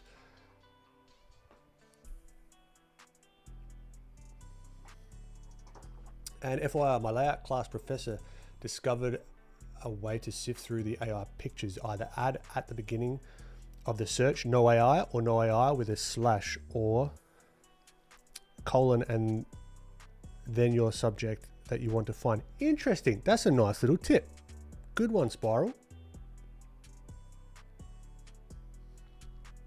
Do you normally do a gray background? Actually, yeah, good call. I didn't really notice that. But because we were doing value stuff earlier, gray background does help. And even with this and this from earlier, right, the gray background does help. But with sketching, I quite like doing white background, so we might just lighten it up a little bit. It's not fully white, but yeah. But it's also completely up to you. The grey background, because oftentimes, like even if you're working on canvas or paper, it's never going to be like stark white.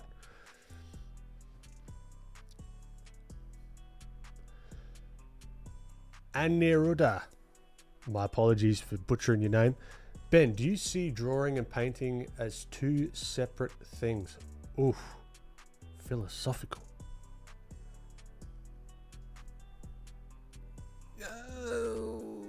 Yes and no, and it depends. Here, yeah, it really depends on the subject matter, what you're doing, what style. Oh no, I'm painting on the background. Hold on, give me a moment.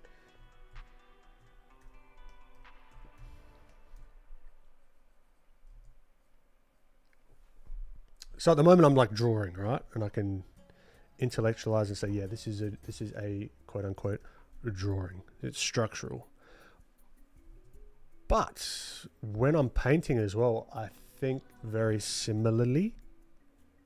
I'm thinking structure. I guess then we've just got to define what like quote unquote drawing is. Right? Is drawing line work? Is drawing describing 3D form in a 2D plane? If that's the case, then painting and drawing are very, very similar, if not the same.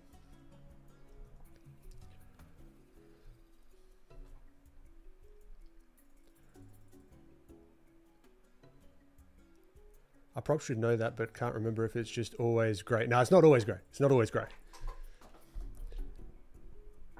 Jean, when I draw on non-screen tablet like you used to draw back then, it's easy to draw your kind of line, straights and curves, but when I draw on an iPad, I'm struggling to get those kind of lines. I'll play around with the smoothing to see if you can get something that feels comfortable to you.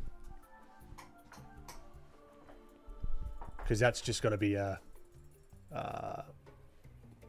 like a feel thing as well as the drag that you get. You might want to look at getting one of those iPad like clear screens that have a little bit of tooth to them, so it feels like normal paper if you're more comfortable with that. Some people really like them. I quite like them, but yeah.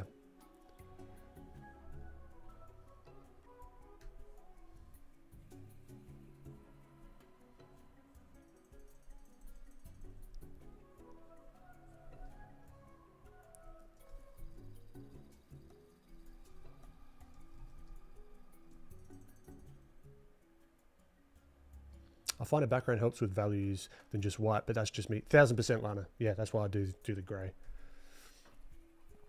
I actually have a hard time convincing my brain that painting is not just feeling of shapes. I mean, at the same time, that is also painting.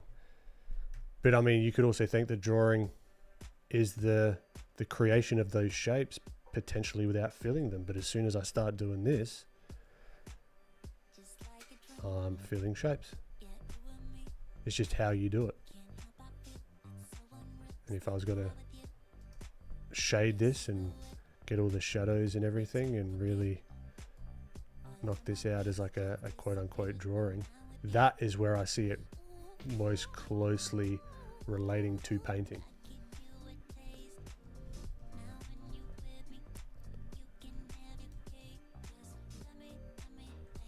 I feel like drawing that is... Okay, we've been just cruising on this guy for a while. Let's just like wrap him up. Let's get something here.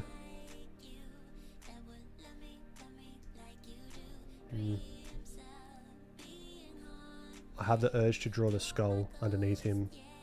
I don't know why, but I have that feeling, so I'm just going to roll with it. And then, because I mean, I don't know if you can even see this.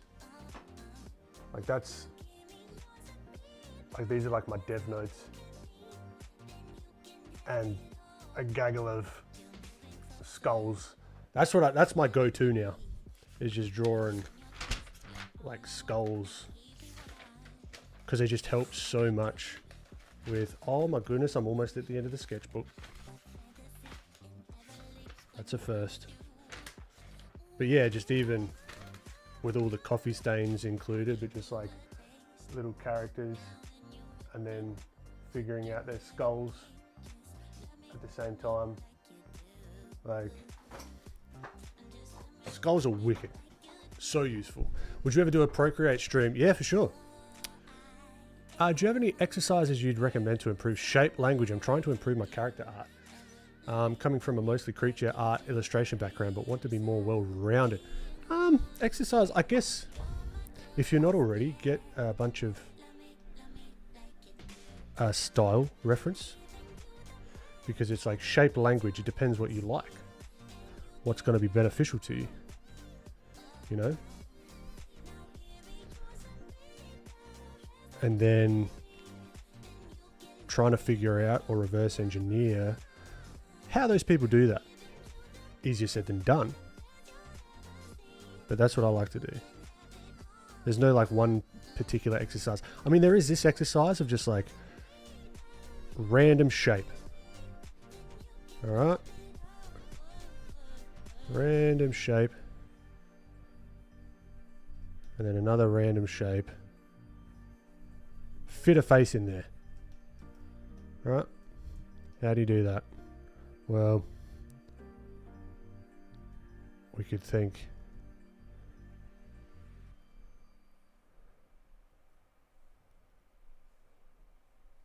something like this.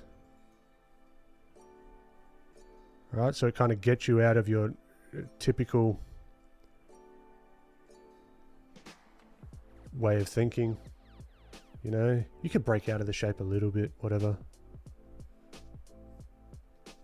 You know?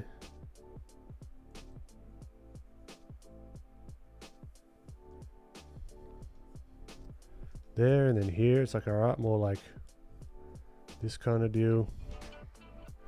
Maybe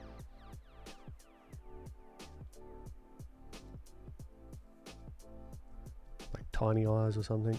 You know, like trying different shapes, different character styles, sharper shapes, more curvy shapes.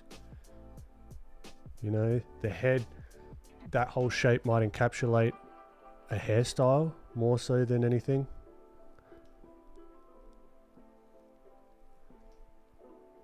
Right, his head might stop here, and then this might just be like a crew cut kind of deal or something. Who knows, you know?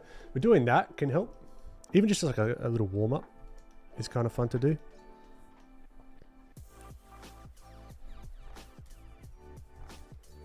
But yeah. Good old art blobs, that's it.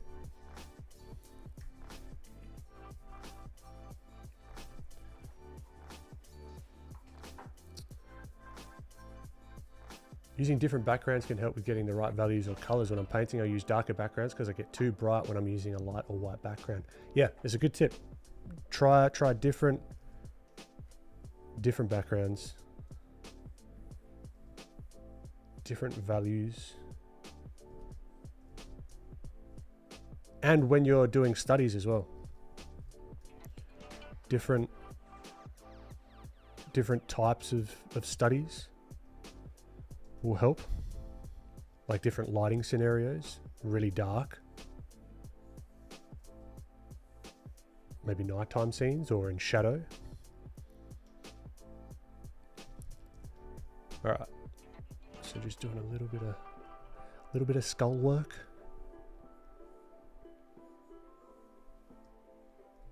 Even though that we're doing this on a stylized character, I want to still kind of figure out where all this fits in. At least I like to. Doesn't always have to fit into anything. We would, because the nose isn't here, because this is all just cartilage. Right, that's not going to be there. We can carry this bottom part of the skull across. This is one of my favorite exercises, if I'm being honest.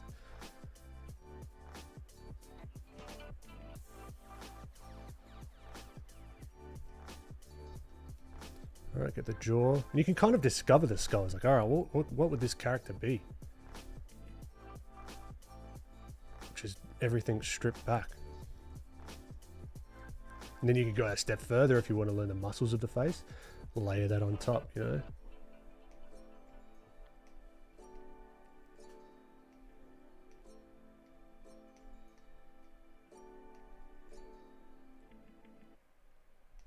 You can just sort of check your working out, and I'd be careful as well. And this is, I mean, it's a good practice, is to not get confused with the meaty parts versus the skull.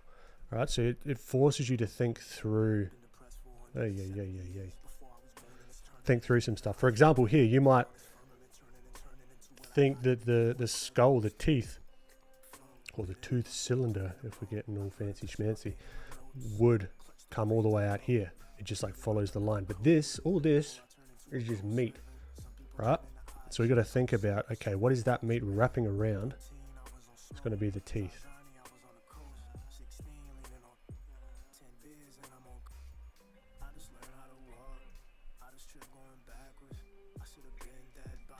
So just a good little practice.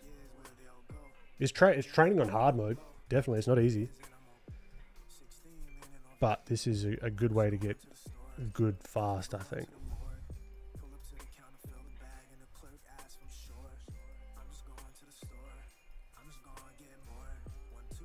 Center lines, always really, really helpful.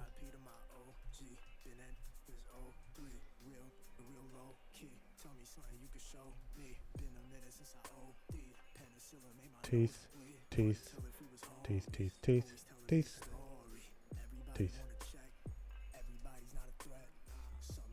And then for the parts that you're not too sure about, it's like, where does this go? Right? Or what happens here? This is kind of like a question mark for me. If it is, right? Well, what happens here? Look up reference. Figure out, okay, well, there's kind of, depending on the jaw, that will kind of like dip in. This would be kind of in front, that'll be kind of behind. Right, and the teeth will kind of sit like that. So then you've got this kind of gap here. You know? This is so much fun. I love doing this. This is really, really good fun. You might call me weird for that. Then it is what it is. Ben always thinks like an engineer. I wouldn't go that far, but I do like breaking things down.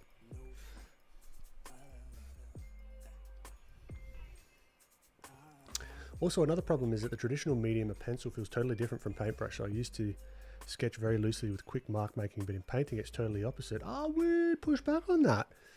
Like you can get, if you look at some oil painters, when they do their initial sketch, some of them will just get a really like old brush and just get like a wash, like a sepia wash or like a burnt umber wash or something, and start sketching out, and that will like give them the less slipperiness of like an oil paint in the beginning as well. So there is that.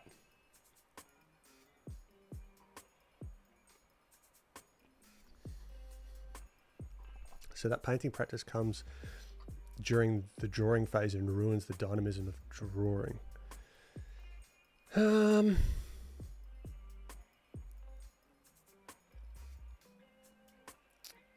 Do your VODs order? Yeah, I'm struggling to empathize with you, Aniruddha. Without doing a deep dive, I don't have any tips for you without just like going on another like 20-minute ramble. So, but it's something I'll think about. So yeah, my apologies if I'm not yeah, it's not super helpful. Do your VODs auto upload to Twitch, or are VODs exclusively on YouTube? I don't know if they automatically go to Twitch. If I'm honest, they automatically do go to YouTube though.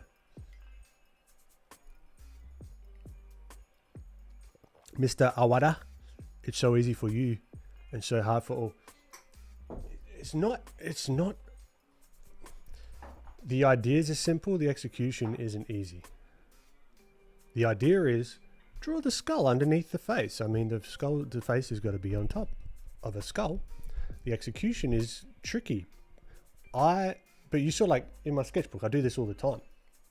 So that's the only reason why it might appear easier. This sort of stuff is just reps, getting the repetitions in. But just like I said, this is something you can build on top of. When you get stuck on a certain area, that's when it's time to study. In this particular scenario, you know, you don't know what's the connection here to like the, I don't even know what it's called, the cheekbone into the nose. Time to look it up. You know, if you're getting confused about this, that's where we could, let's do it live. We would do it live.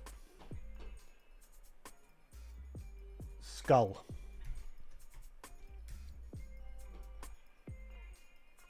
Images.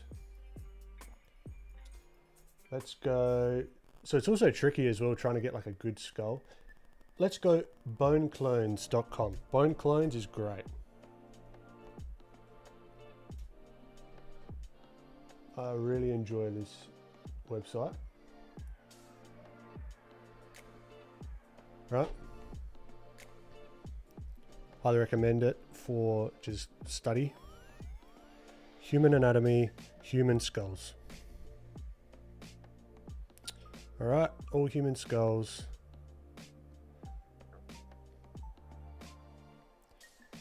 Just, there we go. Human male, Asian skull. And it is actually very interesting to see this as well for the different ethnicities and different like people from all over the world, the different shapes of the skull. There is quite large differences between them. All right, so we'll just go this first one, just for our study purposes. All right, not the best one. I'd like a 3/4 if I could get one, please, Bone Clones. If you got one laying around. This is a little bit more. So this is a female European one, but it's a little bit more on the 3/4, so we can kind of see what we're trying to study. So we can see, okay, let's even copy this here. We're going for, I don't know, this turned into a lesson. I don't know. I'm studying, I'm learning. I hope you are too. Because I'm never going to know all of this. It's never done. So let's think about this. This is kind of the topology of it. So it goes, ducks right in, comes kind of up and underneath this eye socket, comes back down, wraps around, back down, and wraps around the tooth cylinder. And then if we drew another line here, just imagining like you're getting a Sharpie and doing this. Okay, cool. And then this connection here, there's almost like an overlap between this section and this part. All right. So, okay, cool. We can intellectualize that. We can understand that to a certain degree. Now, very soon after, we do maybe a little study here and there. Then, okay, how do we make this fit? All right, because we're kind of looking on top of here. This kind of scoops in, so there might be just a little hint of that scoop in and the back of that tooth cylinder, or the upper jaw, right? And then this kind of comes up. We follow that wireframe.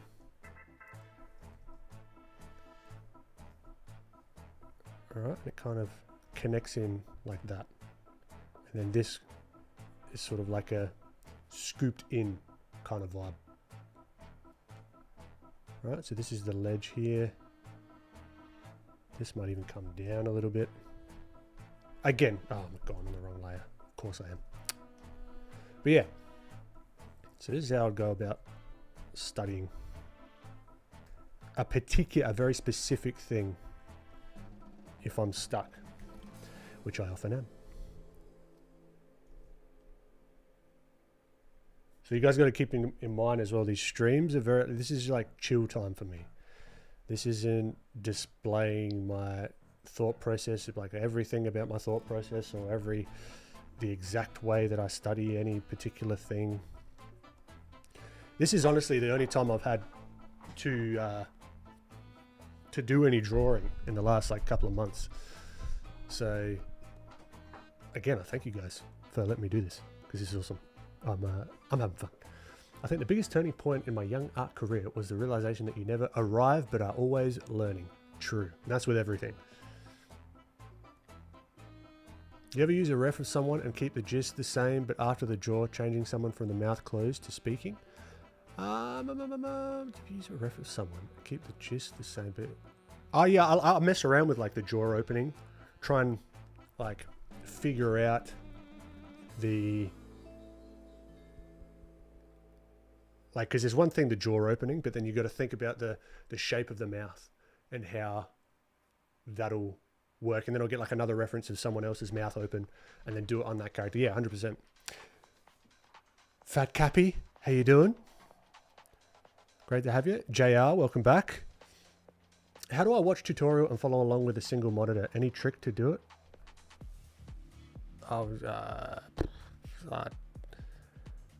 You can do picture-in-picture mode. So if you right click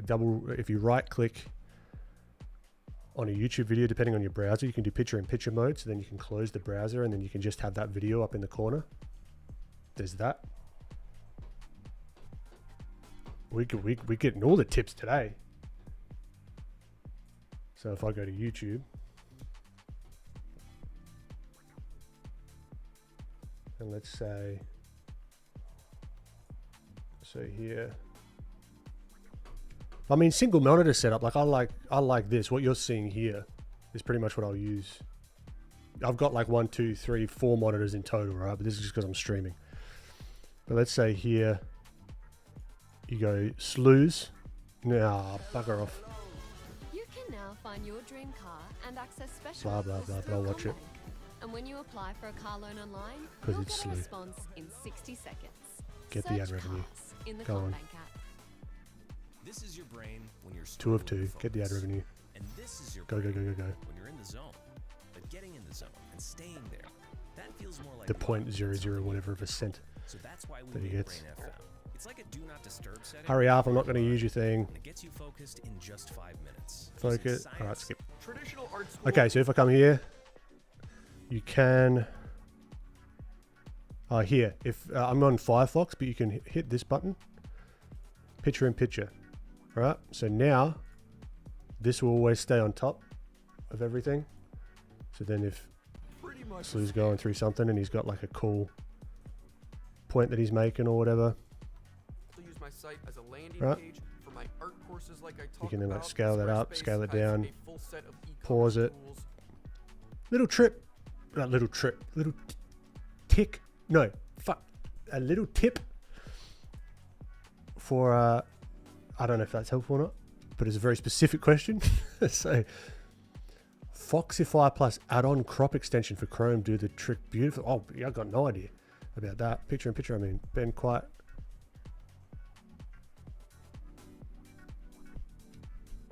Ben, quit being so cheap you can afford YouTube Premium. I got YouTube Premium on my other account, my personal account. Yeah, I just haven't gotten, I just can't warrant the double. If I'm doing normal YouTube, I'll go on my other account. There you go, quality of life, there you go.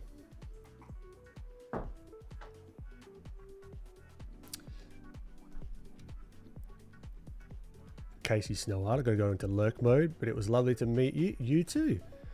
This has been delightful and I hope to catch you streaming again soon. I appreciate it, my friend. Thank you for popping in. Oh, it's getting hot. Skull anatomy. Tell you what. Oh, it's hard work.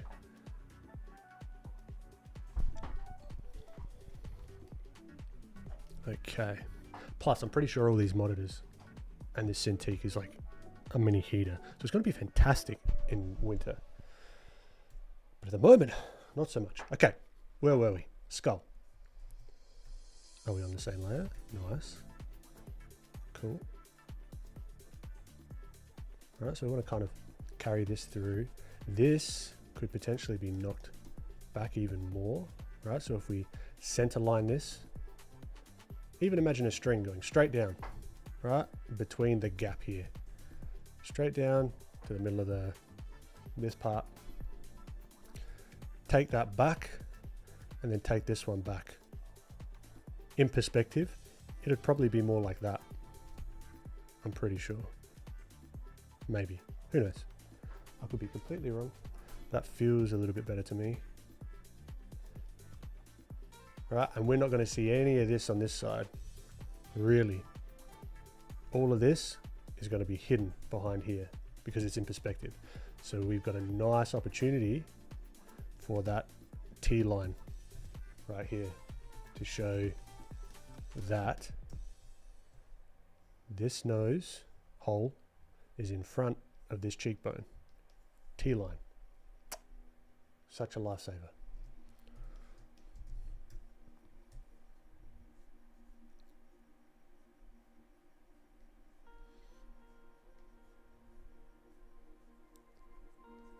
Cool. All right. That's what I wanted to do. Nice little skull study. Let's do a couple of gestures. Wrap it up.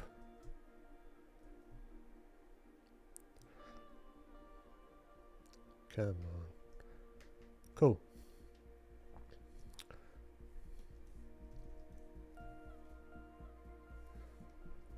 Can we all see that?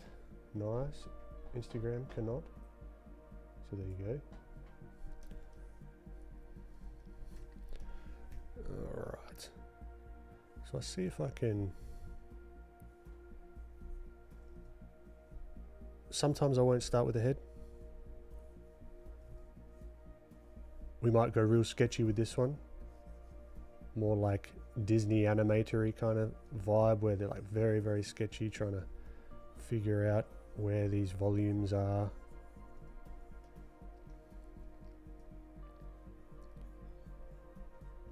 Little trick with the ears. Again, it's a trick. It's not like a... But there is a principle behind it, so I don't mind using this. Ears higher up on the head gives the illusion of looking down. Right? Even just that, if we just did those like little cartoony eyes, gives that illusion of the head pointing down. Just a little bit.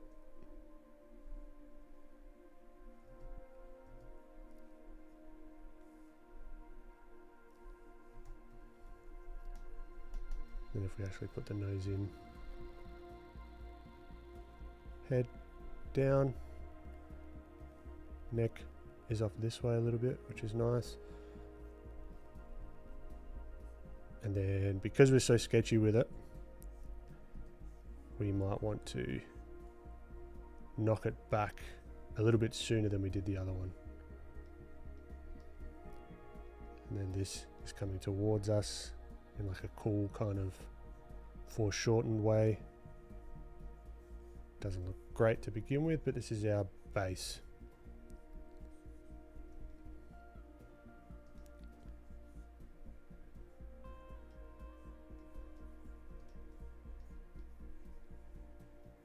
Yeah, just some indications of the folds, I guess.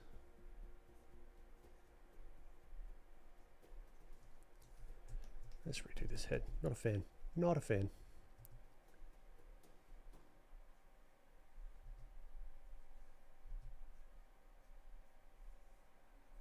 Ear. Nose. Indication of the eyes. But really, you're not going to see too much of the eyes because you're going to be looking down. And a quick little hack, all right, as well. If you're a fan of the bun, hairstyle-wise, one of my favourite hairstyles, because that can quite easily show that head tilt just by putting the bun in certain places.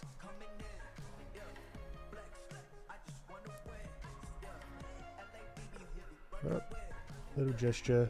Because the head is tilting down, we're going to see less of that chin.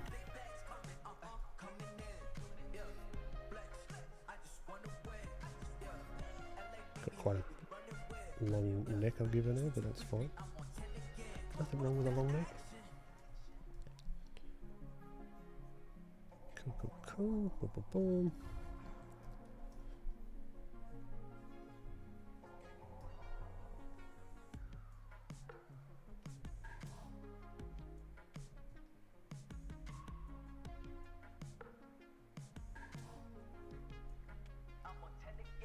ear, hair.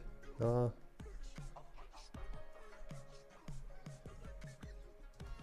Maybe glasses. Another thing I like to add, just for, particularly in like gestural stuff, it's just, I don't know, it gives it. She doesn't have to have glasses, but I'm giving her glasses. What are you gonna do? And it gives me the like, gives that illusion of like looking down. Always remember your T lines. That's right. Level on. Fat Cappy, I love how generous you are with your streams, especially these parts with the loose drawings. It's such a nice. Fucking. Well done. 8-2. 8-2. I thought you were just being kind. You're being kind and 2 for 1. I love it. Well done. Good one, Fat Cappy.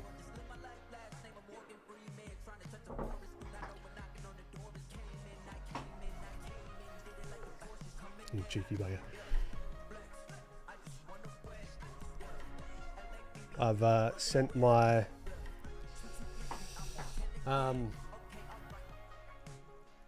what's the word? Application in for Lightbox this year as well. So I'll hopefully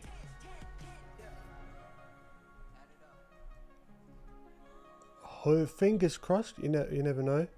Might get accepted again this year. Hoping. But I'm going anyway. And the plan is, had a chat to old mate Rembert Montold. We might be doing a like a dual booth. So you catch the two of us at the same spot, which will be a lot of fun.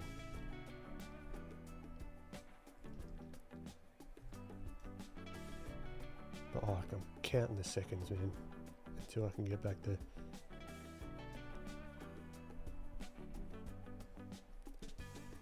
Cool. Now, let's look here.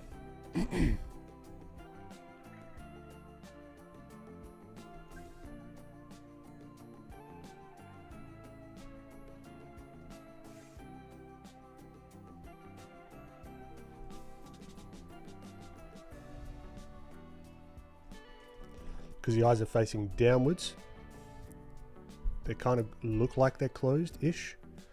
So that's a good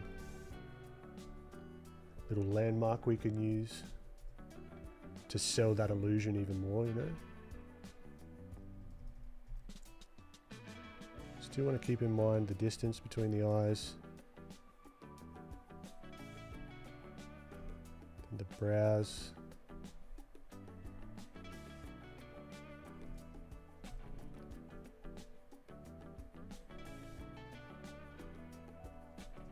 Seems like she's enjoying the book, at least in my drawing. And then, of course, the glasses. Because as the head, if we were to simplify this, those glasses would be front on, circular. Let's say if she's got circular glasses. All right. The head tilts down. You can even think of it as a little cylinder. Those glasses are going to tilt down ever so slightly. And then even more extreme. Right, and then where the ears are can really help sell it as well. Right, so that is why I like putting glasses on gestures. Hassan 12, what courses did I take that really push your art to another level? There's a ton. One honestly that like really helped was Sam Nielsen's on schoolism, which was like it was like advanced. I can't remember what it is. just research Sam Nielsen and his stuff on Schoolism is great. Like that was really, really good from a light perspective and painting. Very technically heavy, so be prepared for that. But I love that stuff.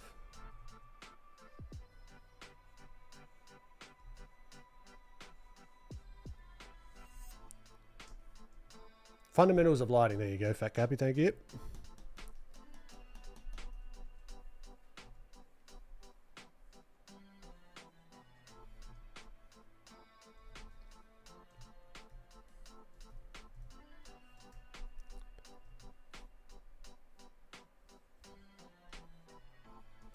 Now we're still keeping it sketchy, but I'm just being a little bit more deliberate with my lines and the shapes I'm trying to convey.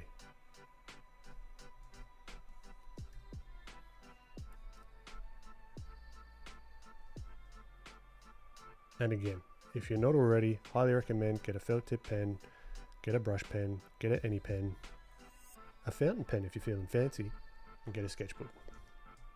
I wish I did it sooner.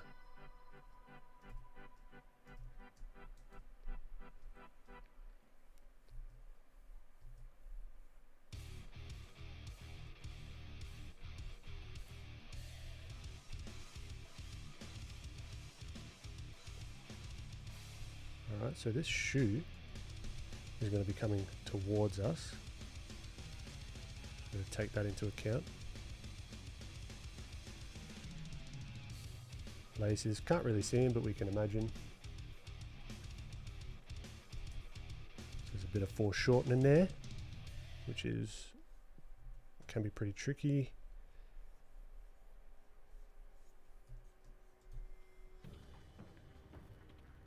You're on later now because of the time change. Interesting. You got, yeah, because you guys have got, yeah. Are you in daylight savings now, or have you just come out of it?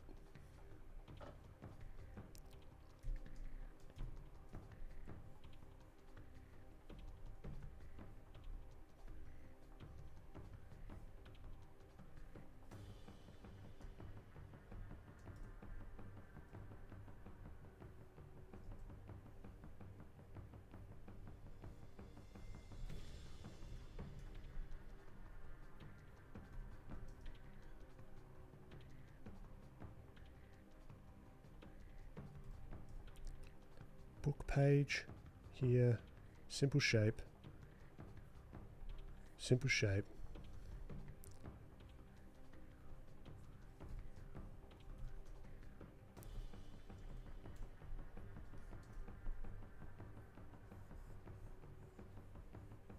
See, as much as I like doing more dynamic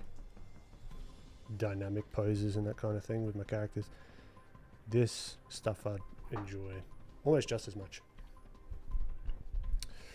You're on later, so we lost an hour, so it's 8 PM in California now. It takes a bit of getting used to, yeah. I wish everyone just had the same time. I know it's not possible. It would make a lot of things a lot easier.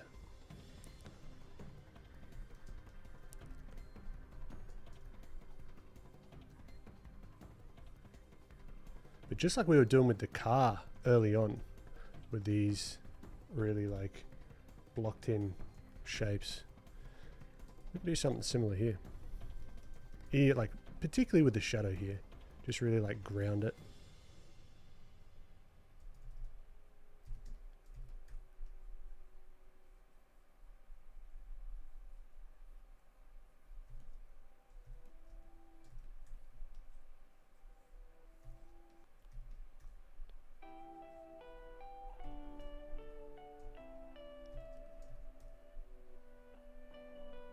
Cool.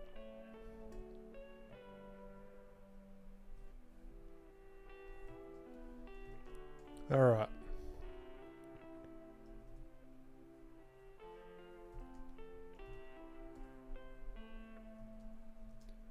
And then we could just keep going further and further and further with this if we wanted to.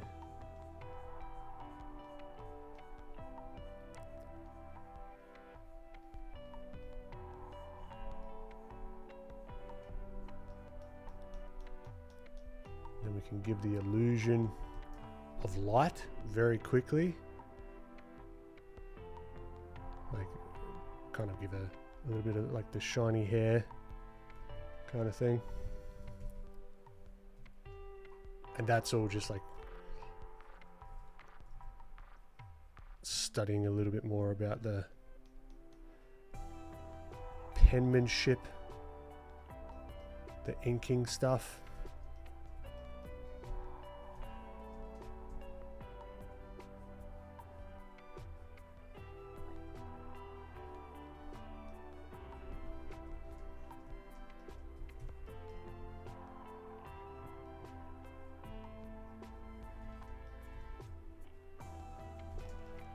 Cool. We're usually done at 7, so I might as well make dinner now, but I'm still learning and watching nice. Well, with that, I think I'm going to head off. Gonna call it a day. We'll do a quick little recap of where we got to. Bit of a mixed bag, you know. Don't mind it. Started off with this little card. Good bit of fun based on this. Hello. This bit of reference. Changed it a little bit, skewed the shapes, added some kayaks, added some fluoro kayak straps. I appreciate it, Fat Cappy. Then we went on a little adventure with this guy. Doing a bit of skull work, and then ended off with a little gesture of this reading lady. I had fun. I hope you guys had fun. As always, it's an absolute pleasure to be able to do this. And yeah, it really means a lot. I have a ton of fun with these. It's something I look forward to every week. I've already plugged away earlier on. Also quick, before I go, if anyone is interested, I'll show you a little sneak preview of what I've been working on with the Drea stuff. So I'll just crack open the development server.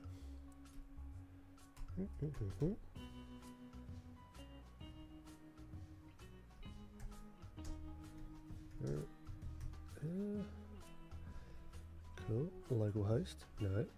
The local host 3000. Thank you very much.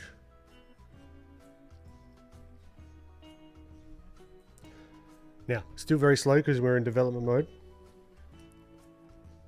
So if we go to the dashboard,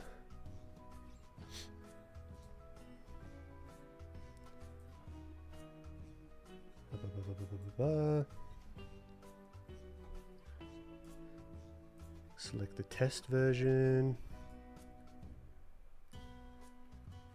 and we'll go to this page. So this is the one I shared on my stories last night.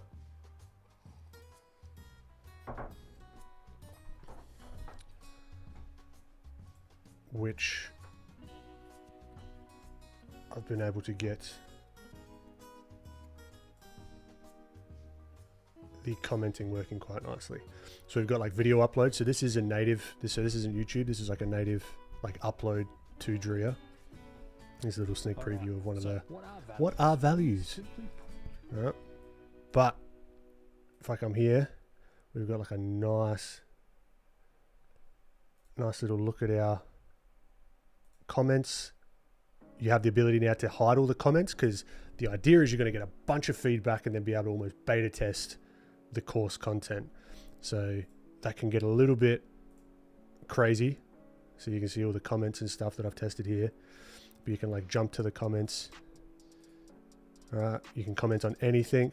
I figured out, I've figured out how to do like Pinterest style, like dragging and dropping of these images. If it does work, it's jank as hell at the moment, so ignore that. But when it works, it's pretty cool. That is a bug I want to fix today, because it's like if you drag and drop, sometimes it kind of just like doesn't work. But the coolest thing is, so this last week focused on video comments, right? So you can come here, go to any part of the video, add a comment. This doesn't make any sense, right? And then it's like, all right, tag it with confusing, add. So then when I come back in here and I see that someone's done that, I can jump directly to the parts that people are commenting on, so I can get a vibe of, all right, cool, this doesn't make any sense, damn, okay. And if I get a lot of people saying that, then I know that, okay, cool, I need to sort of work on the content. And it just jumps straight to the timestamps. Took a while to figure this out, but we did it. I'm very happy with that. And starring and archiving works. So if I'm like, yeah, that's a really good point, that's a really good call, star that bad boy, come here. So now it's up here, so I can jump to it any time. And then you can like unstar things, star them, archive them, all that fun stuff. So yeah, takes a bloody long time to work on this stuff, but we got it. It's getting close. It's getting close. So cannot wait to share the links to you guys. And with the linking as well, we're going to have different like link levels, almost like how YouTube works. So you can kind of see you got private, public, enrolled, and unlisted. Unlisted. So you can see like you can mark any of your pages as, okay, only enrolled students can see this. You can make one that's completely public if you want everyone to see it. You can just have it for you, or you could send it unlisted where it doesn't show up for anyone unless you send them the link. So say if I said, all right, stream, I want your guys' feedback on this particular page. I'll flick you an unlisted link, and then anyone can sort of hop on, sign up, and then give us some feedback and hopefully learn something along the way. So it sort of allows me to give previews of stuff as well, which is going to be cool. So yeah, that's been a pretty big undertaking for myself skill wise, but yeah, and with Francis helping me out, it's been so much fun. So it's getting close, getting really close, and I'll be sharing a lot more as we begin to get closer to a release, which is going to be fun. But yeah, show and tell over. With that, I shall bid you adieu,